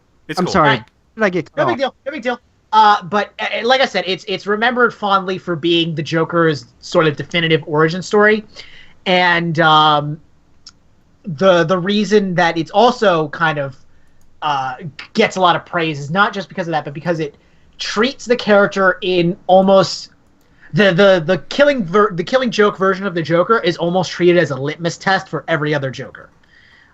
Because there are certain lines in that comic that kind of define him, like, you're only one bad day away from being like me, and how I can tell you're crazy just look in a mirror. And it's one of those stories that's always kind of really influenced everything that came after it. Oh, yeah. Exactly. In regards to the Batman and the Joker characters. And not just that, but also how they interact and the mythology of their face-off and what it means. Like, in not just as a dramatic scene, but also as a mythology, as two almost cosmic entities that are archetypes of two different parts of the human psyche. It's very fascinating, and the fact that they're tackling it is great because it's needed. It's needed it for a while. It's really a story that even people who don't follow the comics really do deserve to get a chance to see and experience. Because, I mean, I'm someone who doesn't really read the comics either. I really enjoy, superhero movies and the animated series, but I never really got into the comics because it's one of those things of where do you really start and where do you go. But Killing Joke is a good spot. Killing Joke is a good spot. That is something that is just it's going to be amazing seeing that coming into animated form with this cast that we're having, just because of how influential it was. It's honestly amazing that we haven't had it until now, but you know what? Thank God that it did wait, because I'm not sure if this film could be PG-13 and do what The Killing Joke does. I mean, can you? Well, Jones, let me bring this to you, because this is kind of your area of expertise. Do you think The Killing Joke could work as PG-13, or does it have to be R? From a technical standpoint, yes. And the reason it can is because there's only really one scene in the comics that's graphic. Mm-hmm. And that's when Barbara gets shot. Yeah. Right, and even that one in the comics is a lot of what happens that night is very much implied. Yeah, too. Exactly. A lot of it, as I recall, is done in shadow. It's very gory.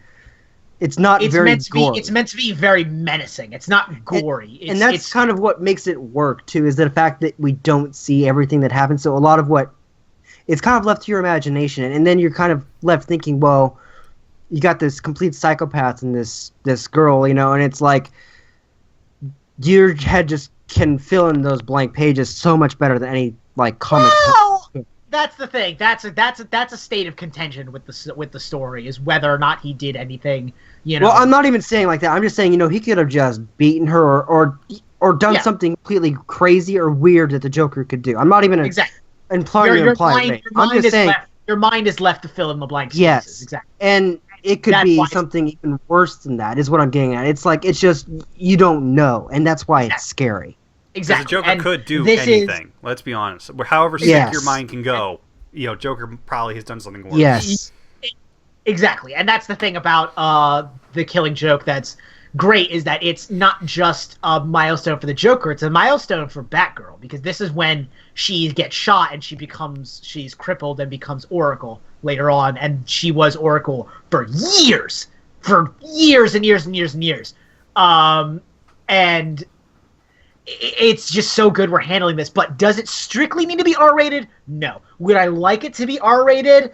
I can take it or leave it, but I think it would not hurt to be R-rated. I don't think that would ruin anything. I think the only people who are going to watch this are people who will watch an R-rated film. I don't think this is a movie for kids. Not really. No. This is not for kids. So it doesn't. It was Flashpoint Paradox.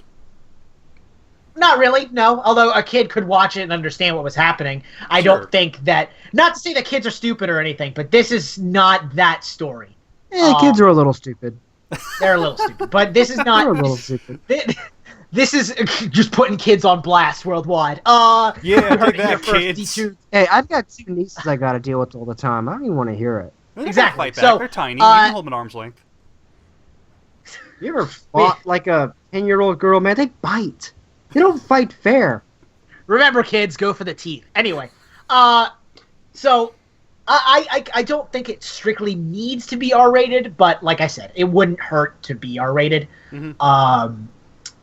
So I'm looking forward to this a lot, because I also feel like it's very appropriate that I think we're excited to have Kevin Conroy and Mark Hamill back, not just because it's absolutely them. Yeah. I don't think we're excited just because it's them. We're excited because this is the standoff.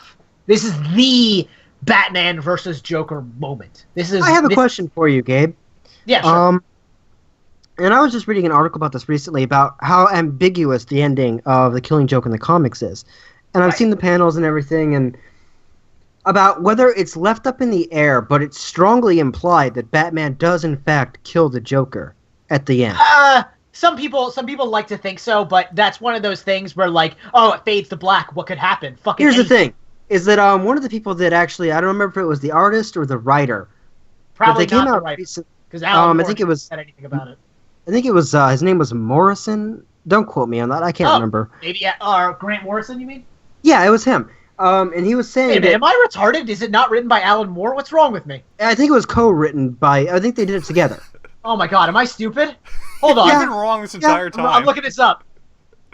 Oh, I've been Alan talking Moore to was the internet will Alan Moore know. wrote it, but I think You better hope you didn't fuck at up. least I think it was Morrison. I can't remember. Written by Alan Moore, artist Brian Bolland. Morrison probably talked about it because Grant Morrison loves to hear himself talk, but it was written by Alan Moore. Okay, You're safe. I don't know. I just remember that reading somewhere that somebody that was involved in the project Right. was talking about how that was kind of what they were trying to imply. Now, whether that's the case or not, I know I'm going to get hate for this, whatever. But I'm not trying to say, it's one way or the other. I'm just relaying things that I've heard, and it's even not even very definitive. I think it's kind of the point. What I'm trying to get at is, as somebody who is very much more invested in the comics side of things, as you are, how do you want to see it end? Do you want it to be ambiguous? Do you want them to kind of take like a he lives or he doesn't live? I'm interested in hearing your thoughts. I want it to cut exactly where the comic book cuts, which is there's a moment where Batman and Joker, to everybody who doesn't understand the ending, because if you have read it, you probably know what I'm talking about. If you haven't read it, we're gonna fill in the blanks. Fill in those blocks. Spoilers. And fill in those blocks.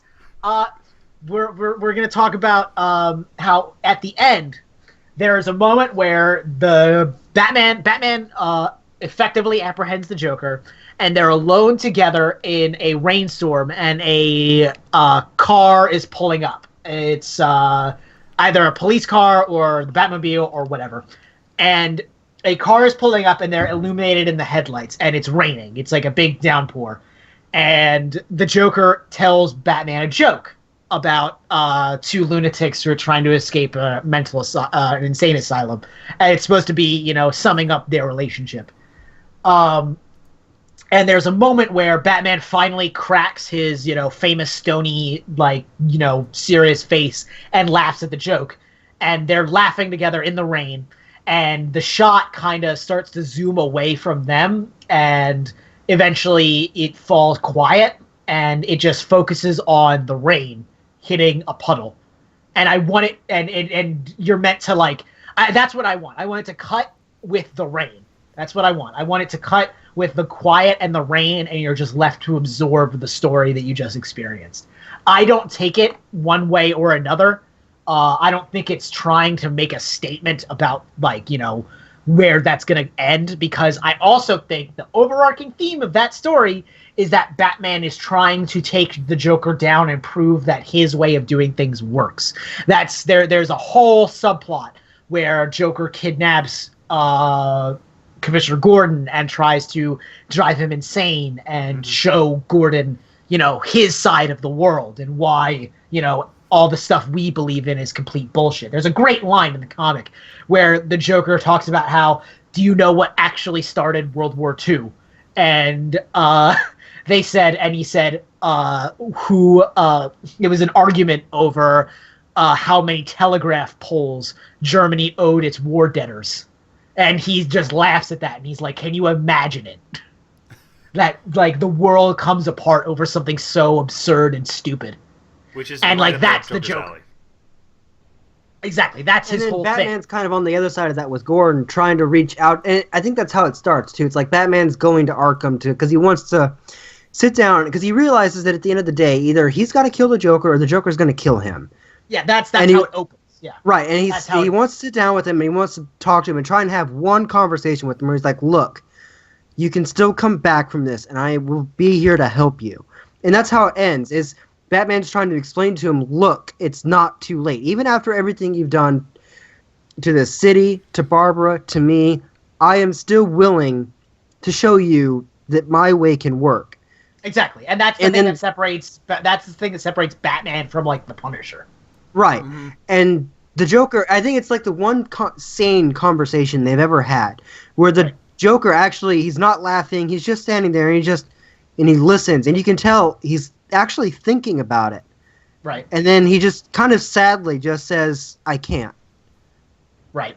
And then... Well, that's the thing, is that, it's so definitive, and it needs to not... It's just, I don't know. I'm not worried at all. I'm fully confident this will be good, but I don't feel like this needs some particular rating or needs to go one way or another. I know what I want, and I hope that's what they go for, and I think they will, because I don't think they're gonna, be anything other than true. I definitely think with this being so definitive that it would be insane for them to not really adhere to what makes this story special, especially when you got not just the characters and the story, but you've got these actors that have been portraying these characters for years that everybody has wanted to see this for a very, very long time. Mm-hmm. If they screw this up, it's going to be bad. It would be very hard to screw this up because the pieces are all. It'd be very They're easy to screw this up. I don't know. That's the thing. You would have that comment that we talked about how, and Gabe mentioned earlier how a lot of the best DC films, animated films, have stayed really true to their comic source materials, and a lot of the ones that we all kind of dislike sort of veered away and started doing their own thing. I think that to veer away from what the Killing Joke did, if you're trying to make a Killing Joke movie, would be insane. Just an absolute shot to the foot. I can't imagine them doing anything but being as faithful as possible while only making the changes that need to be made, moving from still images to fluid animation. Exactly, that's the thing. Here's my concern. Yeah, go nuts. Your thing. I'm sorry, I'm kind of railroading. No. I apologize. No, you're good. But this is just us in real life, guys. He tries to do something, and I just kind of step on him. That's just life. It's true. It is. Here's what my opinion is. Jones, you want to do something? No. Well, you're going to do it anyway. That's us. That's true. It's true. It is true. But I love you, Joe. I love you, know. Gabe. I know. But he doesn't even fight it anymore. That's the great thing. He never fought it to begin with. He knows his place. That's true. What was I saying? Okay, I'm concerned because I don't want them getting caught up on the R rating and now we can go super gory. And the thing I remember about the Killing Joke is that there is a lot of controversy around it regarding not just Batgirl, but also the ending and how ambiguous it is. And it would be very easy. I'm not saying they're going to. I've got a lot of confidence that this project is going to do well, but I'm just saying it would be very easy to say, no, we are going to make a definitive ending, or no, we are going to change how this happens with Barbara because there's a lot of political correctness involved with it. And it's there's potential there for things to go kind of off the rails. That's the thing, is that there is an argument for R rating here, because if you actually sit down and read The Killing Joke and you look at the artwork in particular is very I just had his name up. Brian Pollard, I think his name is. He does a very almost grotesquely realistic look to the thing, and very shadowy and very very intense color palette too, of dark blues and very bright yellows, and it needs to have that almost disturbing amount of realism, and I don't know if that's something that really is covered under an R rating. Not technically, because R ratings only really apply to content, not look or mood. So I don't know. There is an argument for R rating, but I don't think it's. At least I hope is not indicative of some sort of we need to go extreme here, because you don't. Subtlety here is the essence of what makes it great. Well, let's remember that the R rating doesn't be R-rated, and it is. The R rating doesn't mean that it has to be R all the way through. This is just where the ceiling is being put. They don't have to keep bashing up against it. This is just where we can that's go. the other thing to keep in mind. What I want from this, and what it's R rating, I don't want it to be over the gore or whatever, because that's not the point. I mean, they did The Dark Knight, and they did it very well with keeping a PG-13 movie, because even with characters as dark as Batman and the Joker. That's true. We didn't talk about The Dark Knight. You guys should watch that. It's actually a good DC animated film. Wait, what? When we were talking about DC animated movies, we didn't talk about The Dark Knight. The Dark Knight? I'm talking about the one with Heath Ledger and Christian Bale. Oh, I thought you were talking about the animated movie, the Frank Miller animated movie. Never mind. Go ahead. That's The Dark Knight Returns, you dork burger. Oh, whatever. Oh my god. No, I'm talking about because they did a PG-13 for that one, and if you ever go through that movie and I didn't realize it when I first saw it, and after I seen it a few times, somebody told me it was a PG-13. I'm like, wait, that can't be right. That movie was flipping dark. Right. But they never showed any blood, and if this movie's gonna have an R rating, is what I'm getting at. Is I don't want it to be because it's gonna be super gory or anything. What I want it to be from is because it's gonna be so intense. You know, they can give out that rating just beyond how intense something is. Sure. If they feel like that it's suspenseful enough and that it's you know, and that's what I want. Is I want this movie to be something that is so definitive, something that just gets so deep into how messed up these two characters really are, that if it gets that rating, that's how it earns it. Sure, and I get that. Everything serves that. If that requires a little bit of gore or whatever, sure, fine. However you got to do it. Just make sure that the grittiness isn't overtaking the substance underneath. That's my only concern about this movie, and that's the only thing that, because we're seeing that with Batman v Superman. We are seeing that in spades. I haven't seen it yet, by the way. It is out for everyone who is, you know, listening to this, but as of this recording, it is out in theaters, and none of us have seen it yet, I think. No, we haven't seen it, but just going off of, you know, trailers and stuff, you can tell, and they're even doing an R rating thing now. The Deadpool got its the Deadpool was so successful, they're going to do a director's cut that's going to be R rated, and it's like you can tell it's just being gratuitously dark for darkness' sake, and that's the exact opposite of what I want to see. I want to see them be dark, but because that's what the characters are, not because, oh, it's dark and it's edgy and people are going to like it, and because that's not what this story should be about. This is the definitive Batman and Joker, them really bringing their worldviews and clashing in a very visceral way, and I want to see that. Yes. Yeah. Okay. No, I understand. I'm kind of in Kyle's hello tent here, where I kind of feel like that the R rating doesn't strictly mean it's going to all the way through. I see it as a ceiling. Yeah, I see it as I agree with what he said. I see it as a ceiling. I see it as this is the room we want to have to make for ourselves, so we can give or take and come and go with whatever we want to do. And I get that. You want a little bit more freedom. I just hope that it's earned and it's not it doesn't just trample all over whatever, subtlety that it would have going on with it, because, you don't need, like we've said it over and over again, you don't need to be ultra grotesque with this story.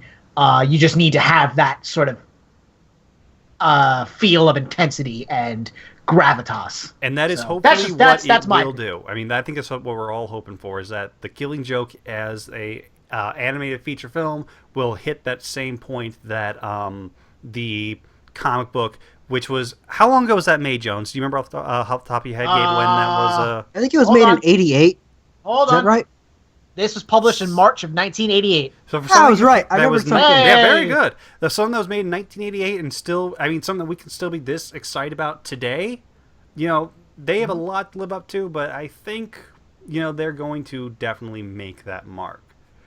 And, guys, so, on the topic of taking something from one media and converting it to another, I would like to roll into our next topic, our last one here for the show, because we are running a little bit long. But okay. There was this very popular trend in the 1990s, for anyone who watched cartoons, that you might have noticed, that anything that was in film that was successful, that was popular, that made money, it didn't matter how dark or R-rated it was, it got its own cartoon series.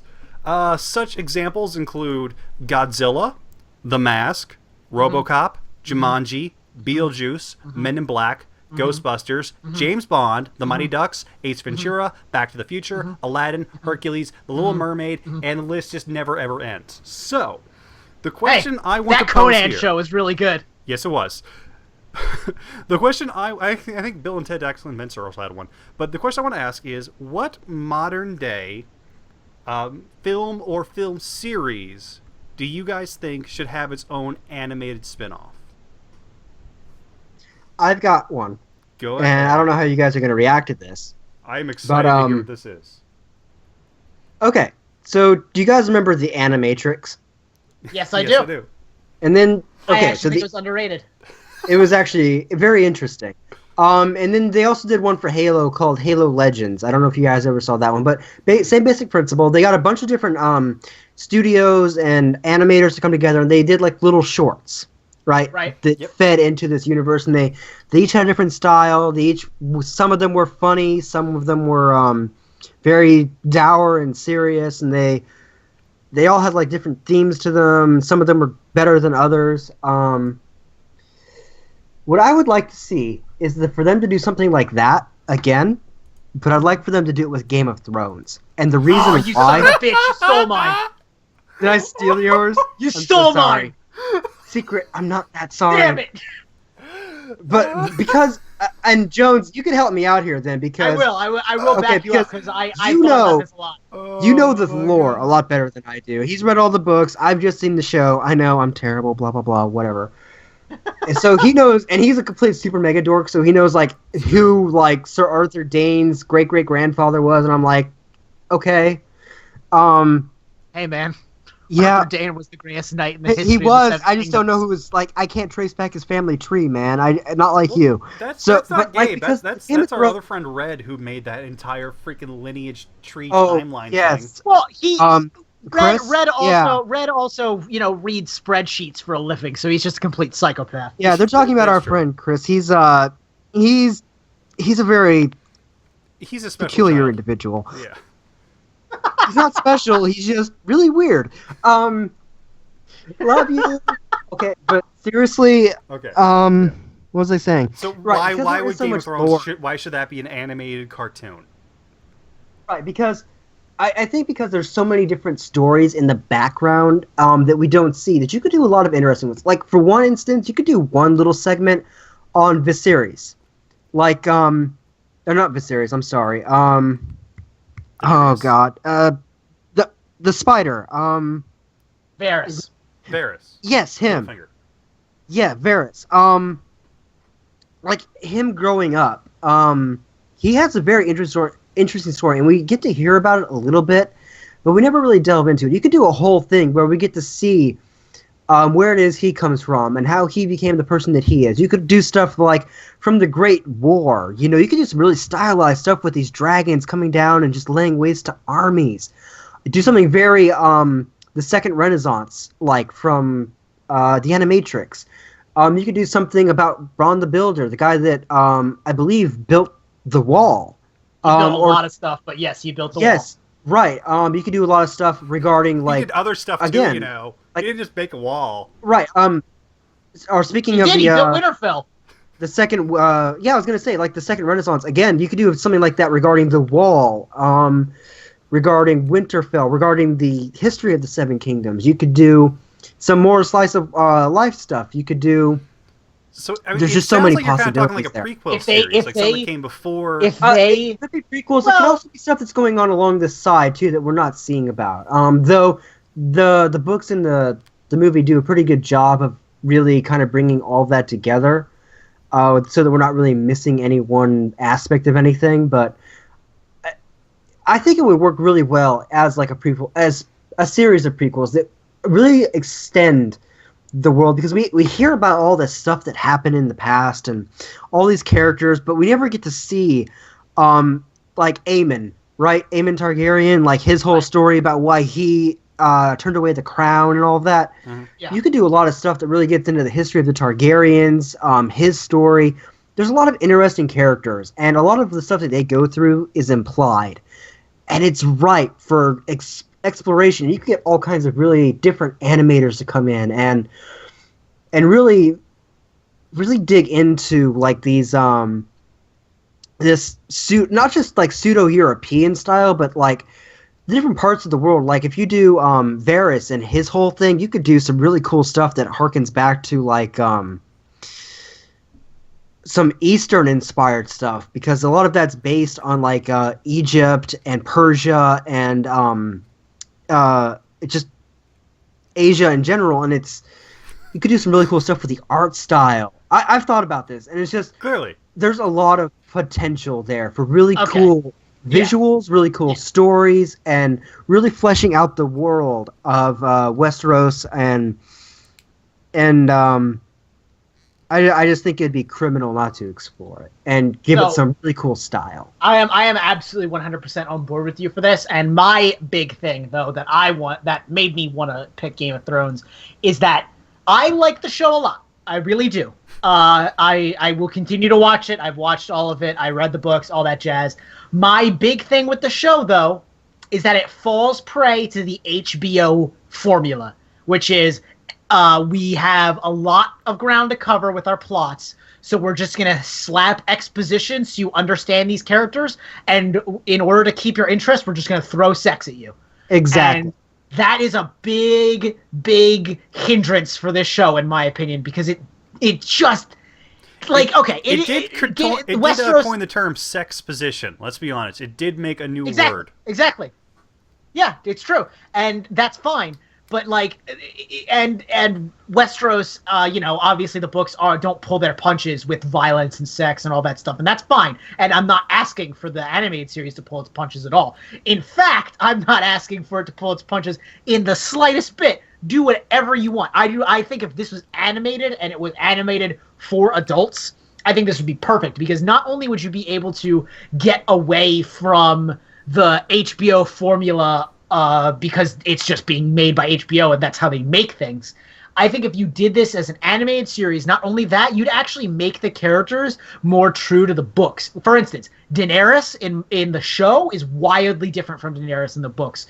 Not only is she aged up, she looks completely different from Daenerys in the books.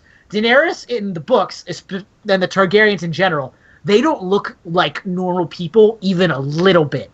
They're like super ultra pale. Their skin, their hair is like this really distinctive platinum, like almost white blonde.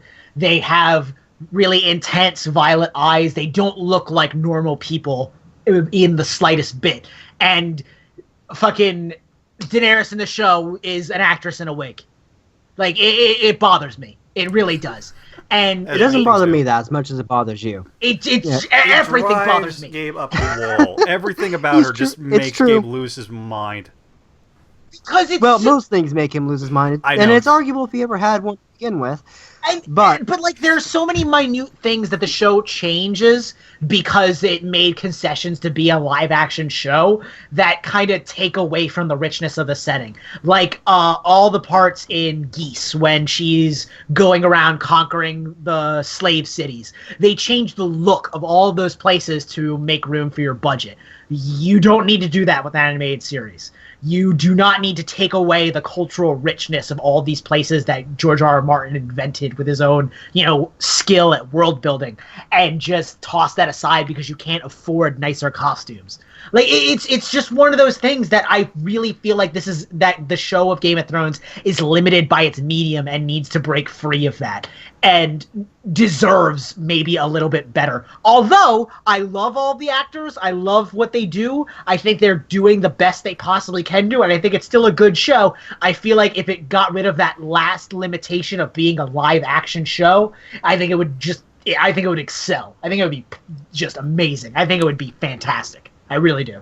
So it sounds like that Alex is kind of talking about doing a prequel series, and you're going in the direction of let's just retell the entire story, entirely animated film, a lot closer to how the book does it.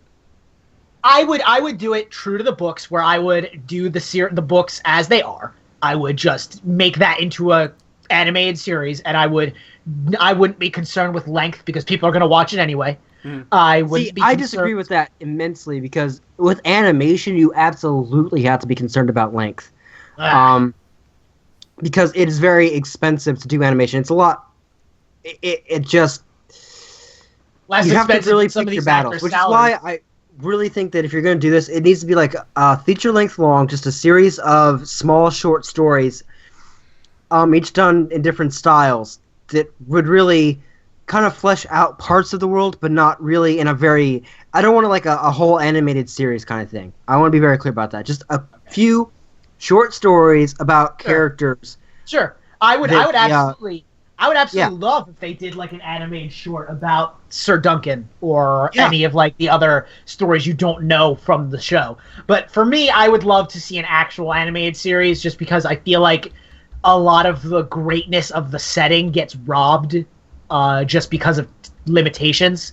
I feel like if you gave like a really stylistic and fantastic approach to how it's animated, that would be how it's great. Like artistically done, that'd be great. For the Great War or whatever that happened 300 years ago, that with the dragons. I think seeing that, or the Siege of Pike, you would have like Thoros of Myr with his flaming sword. You would have Ser Jorah there, and you could have like Robert Baratheon in his prime with Ned Stark. That would be imagine fantastic. That like with like some really sweet, amazing animation. That would just be fucking cool. Yeah, exactly. Seeing young Robert not just doing that, but also fighting Rhaegar the Trident. Yeah, like, you could really make it larger than life, and really, you get some of that sweet anime, like, those fight sequences by some really talented animators. I think it'd be so cool to see. Right.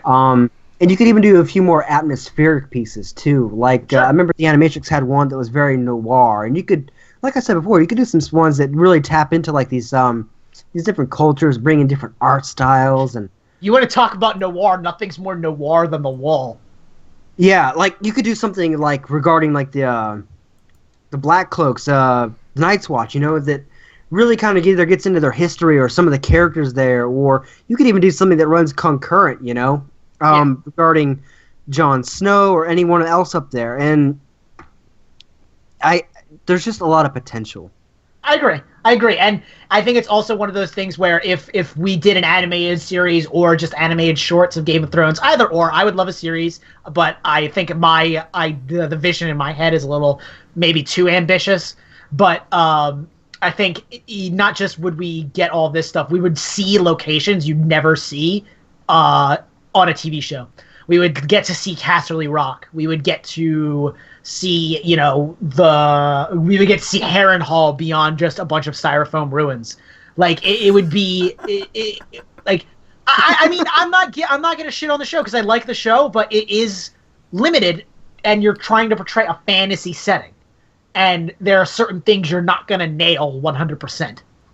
And I get it, like it maybe I might be selling it short a bit, but I don't know. I just kind of would like to see a little bit more life pumped into it in terms of just the richness of the setting and the world. Okay, so I think you and I have gone on long enough, Gabe. Yeah.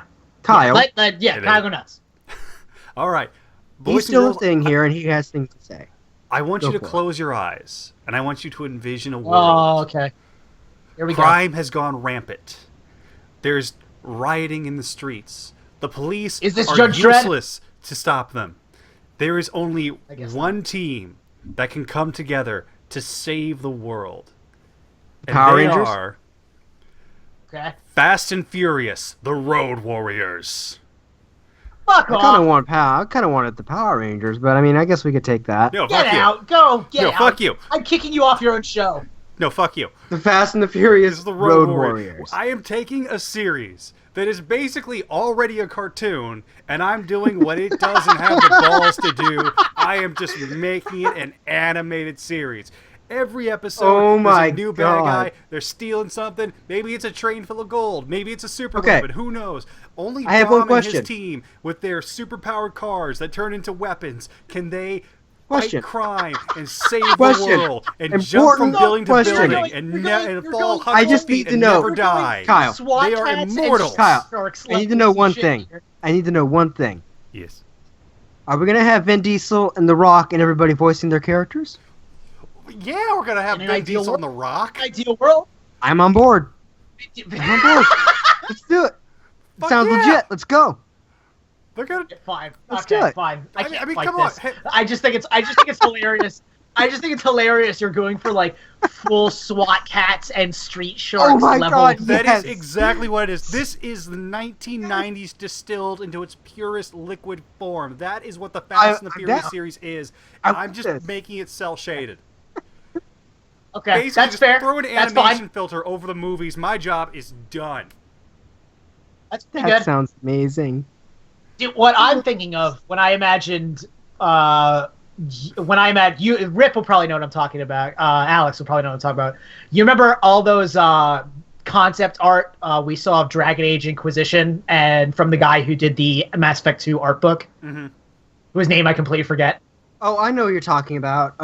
That's how I imagine it. Matt Rhodes?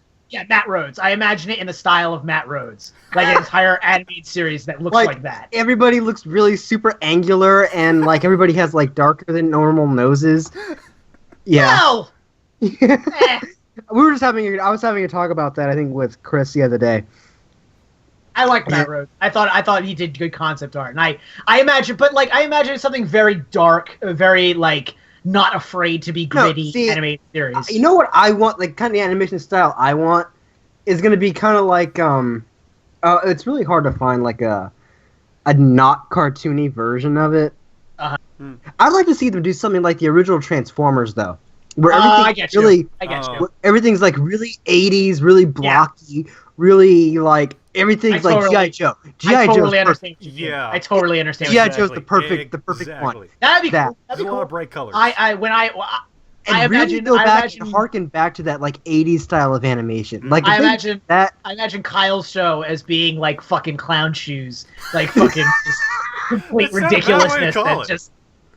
A fucking just call like a crazy ass sports car ramps off of like a parking lot and then turns into a machine gun in the midair and just blows up a helicopter. Midair, firing machine guns at back like it's A-team levels of violence, so no one actually dies.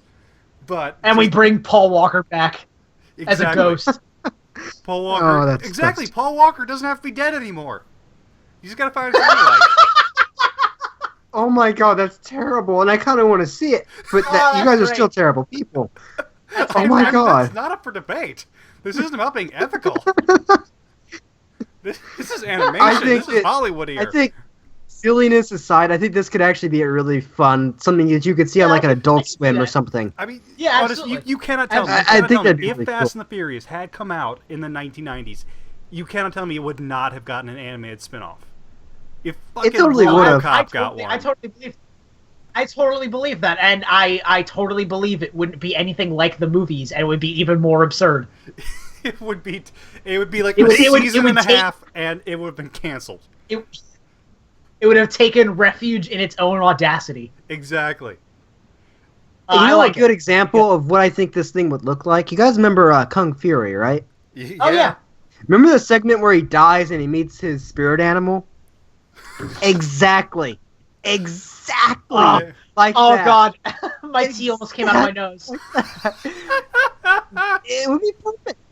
It would be perfect. Oh, that's beautiful. You can't deny it. It would be the best. Right. I can get behind that. Yeah. You know what? I can get behind that. And you're right. That does seem like something I could totally imagine being like on Adult Swim or like and when he first described it, I was imagining something closer to Archer.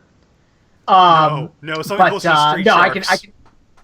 Yeah, something closer to Street Sharks makes perfectly more sense. Yeah, Awesome. And it's funny because when you talked about how you imagined your Game of Thrones series, Alex, I got this image in my head that was almost like Ralph Bakshi-esque. Like who? Ralph Bakshi, the guy who did the animated Lord of the Rings. Oh, I had that on DVD. Yeah, I know exactly the very 80s, very hard. It's like very hard shadow, very hard lines. I think something more like what I was talking about would be again, well, the Animatrix is like the perfect example, but yeah, I get what you mean. Yeah, something more contemporary. I don't know. You could go very. It really depends on the segment you're doing. Some could be very, very fantastic, almost like Space Dandy-ish levels of just, not in terms of like the style or whatever, but I mean like the animation, like how it was just over the top, just absurd. And the whole thing that Space Dandy did that I think would aid yours a lot is that you're bringing in different animators to handle. Yeah, it was like that with the Animatrix too. You just had a bunch of different people. I think like something like you could have some that would be very, very dark, very moody, very anime-esque. Right. Very hard shadows. You could have some that would be more playful, more more colorful, and you could have some that really kind of go crazy with it. Like if you do one about like the history of Winterfell and the wall and stuff, you could have some really stylized artwork. I'm imagining one whole segment that doesn't have any dialogue and is Bran building the wall. I don't know about that. Let him, oh no, wait, dream. actually, something like that, like something almost out of Fantasia. You mean something? That's very... what I mean. That's what I mean. Yeah. Something that's not about the character. That's about this is like creating history from. I can see something like that happening with the Dance of Dragons. Oh my God! Yes. Yeah, you know what I mean? Like something like that with like very stylized like animation. And it's very fast and very weighty, and it's like really intense, and it's these dragons in the air. That's the thing, is that you can do the Dance of Dragons and then have very minimal dialogue because all the conflict is inferred from the emotion. Yes. And that's what I mean, is that I see segments in my head that are like kind of minimalist as far as like going back and forth and telling these stories. Like some that are more minimalist than others, and you just kind of create your own context because it's walking, moving, living history. Like that's what I imagine. That sounds up my alley. Yeah, like I said, like you could have like just one that's pure action like that. Then you could go back and you could have ones that are just slice of life. You could have some ones that are historical. You could have ones that are fun. You could have ones that are intense. I would love to see just one like with Robert and Eddard, you know, when they were at the height of their friendship, when, you know, they were going around taking names, cracking skulls, and their friendship was solid, and they were just two guys out watching each other's backs, and them, like, storming the Siege of Pike together. That would just be so cool. And, you know, you could even have, like, a young Tywin if they did, like, the, oh my God. Yeah, you know, you could have, like, a younger Tywin when they're storming the, When he takes down the Castamirs. Yes, you could have one like with younger Tyrion and Cersei and Tywin and the Reigns of Castamere. Just have that like be the title of the short story. Yeah, you could do that in the style you could get into. And then you just play that song. You just that's the soundtrack. Yes, it has like you could do something really cool like the soundtrack. Just like it's the same soundtrack, but it goes through like shifts. Like it starts off like really bright and cheerful because the Castamirs are in power, and as it goes, it just gets darker and more like what's the word I'm looking for? Yeah, Moody? You know, it gets grittier and just falls apart, and you know they bring in the violins, and it's just you could really do something cool with that. Absolutely. Okay, but no, I'm on board. Either one of your ideas have Vin Diesel and Dwayne "The Rock" Johnson in them? Because mine does. Kyle, this isn't movie fights. We can all have good ideas and like all of them. We're allowed to have Vin fun Diesel here. and Dwayne "The Rock" Johnson in it. Therefore, I win. Well, mine has dragons. I win. Okay. Mine also Can has Vin dragons. Diesel be a dragon in yours? I just want to go on record. This was my idea, and Gabriel just kind of contributed. It's true. Very little, but kind of contributed. He just agreed with me, basically. Right. Okay, That's guys, cool. this is good. We have been going on for over 2 hours now, though. So I do think we should really start wrapping this up. But, however, what I want to do is I want to turn this over to those who are still listening to this insanity. Whatever, I want to turn that question over to... If you're listening to this, I'm sorry. Yeah, I'm sorry, too. God, what a mess. I want to ask that question.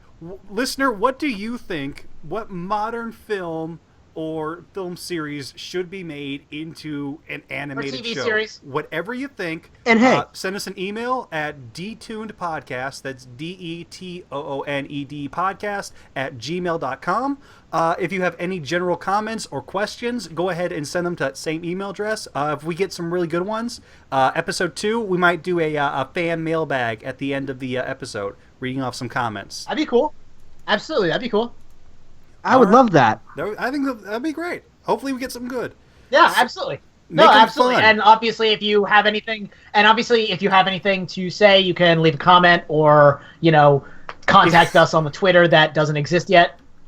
If you have anything angry you want to say at Gabriel for how wrong he was about any of his opinions, definitely. Yeah, whatever. And if you guys want to give praise to me and worship the ground I walk on and talk about how I'm perfect and how I'm right about everything, by all means, feel free. I won't fault you. I don't think anybody could. DeToonedPodcast at gmail.com. Guys, Love you guys. Thanks for listening. Thanks for joining us here today. Thank This you was very great. much.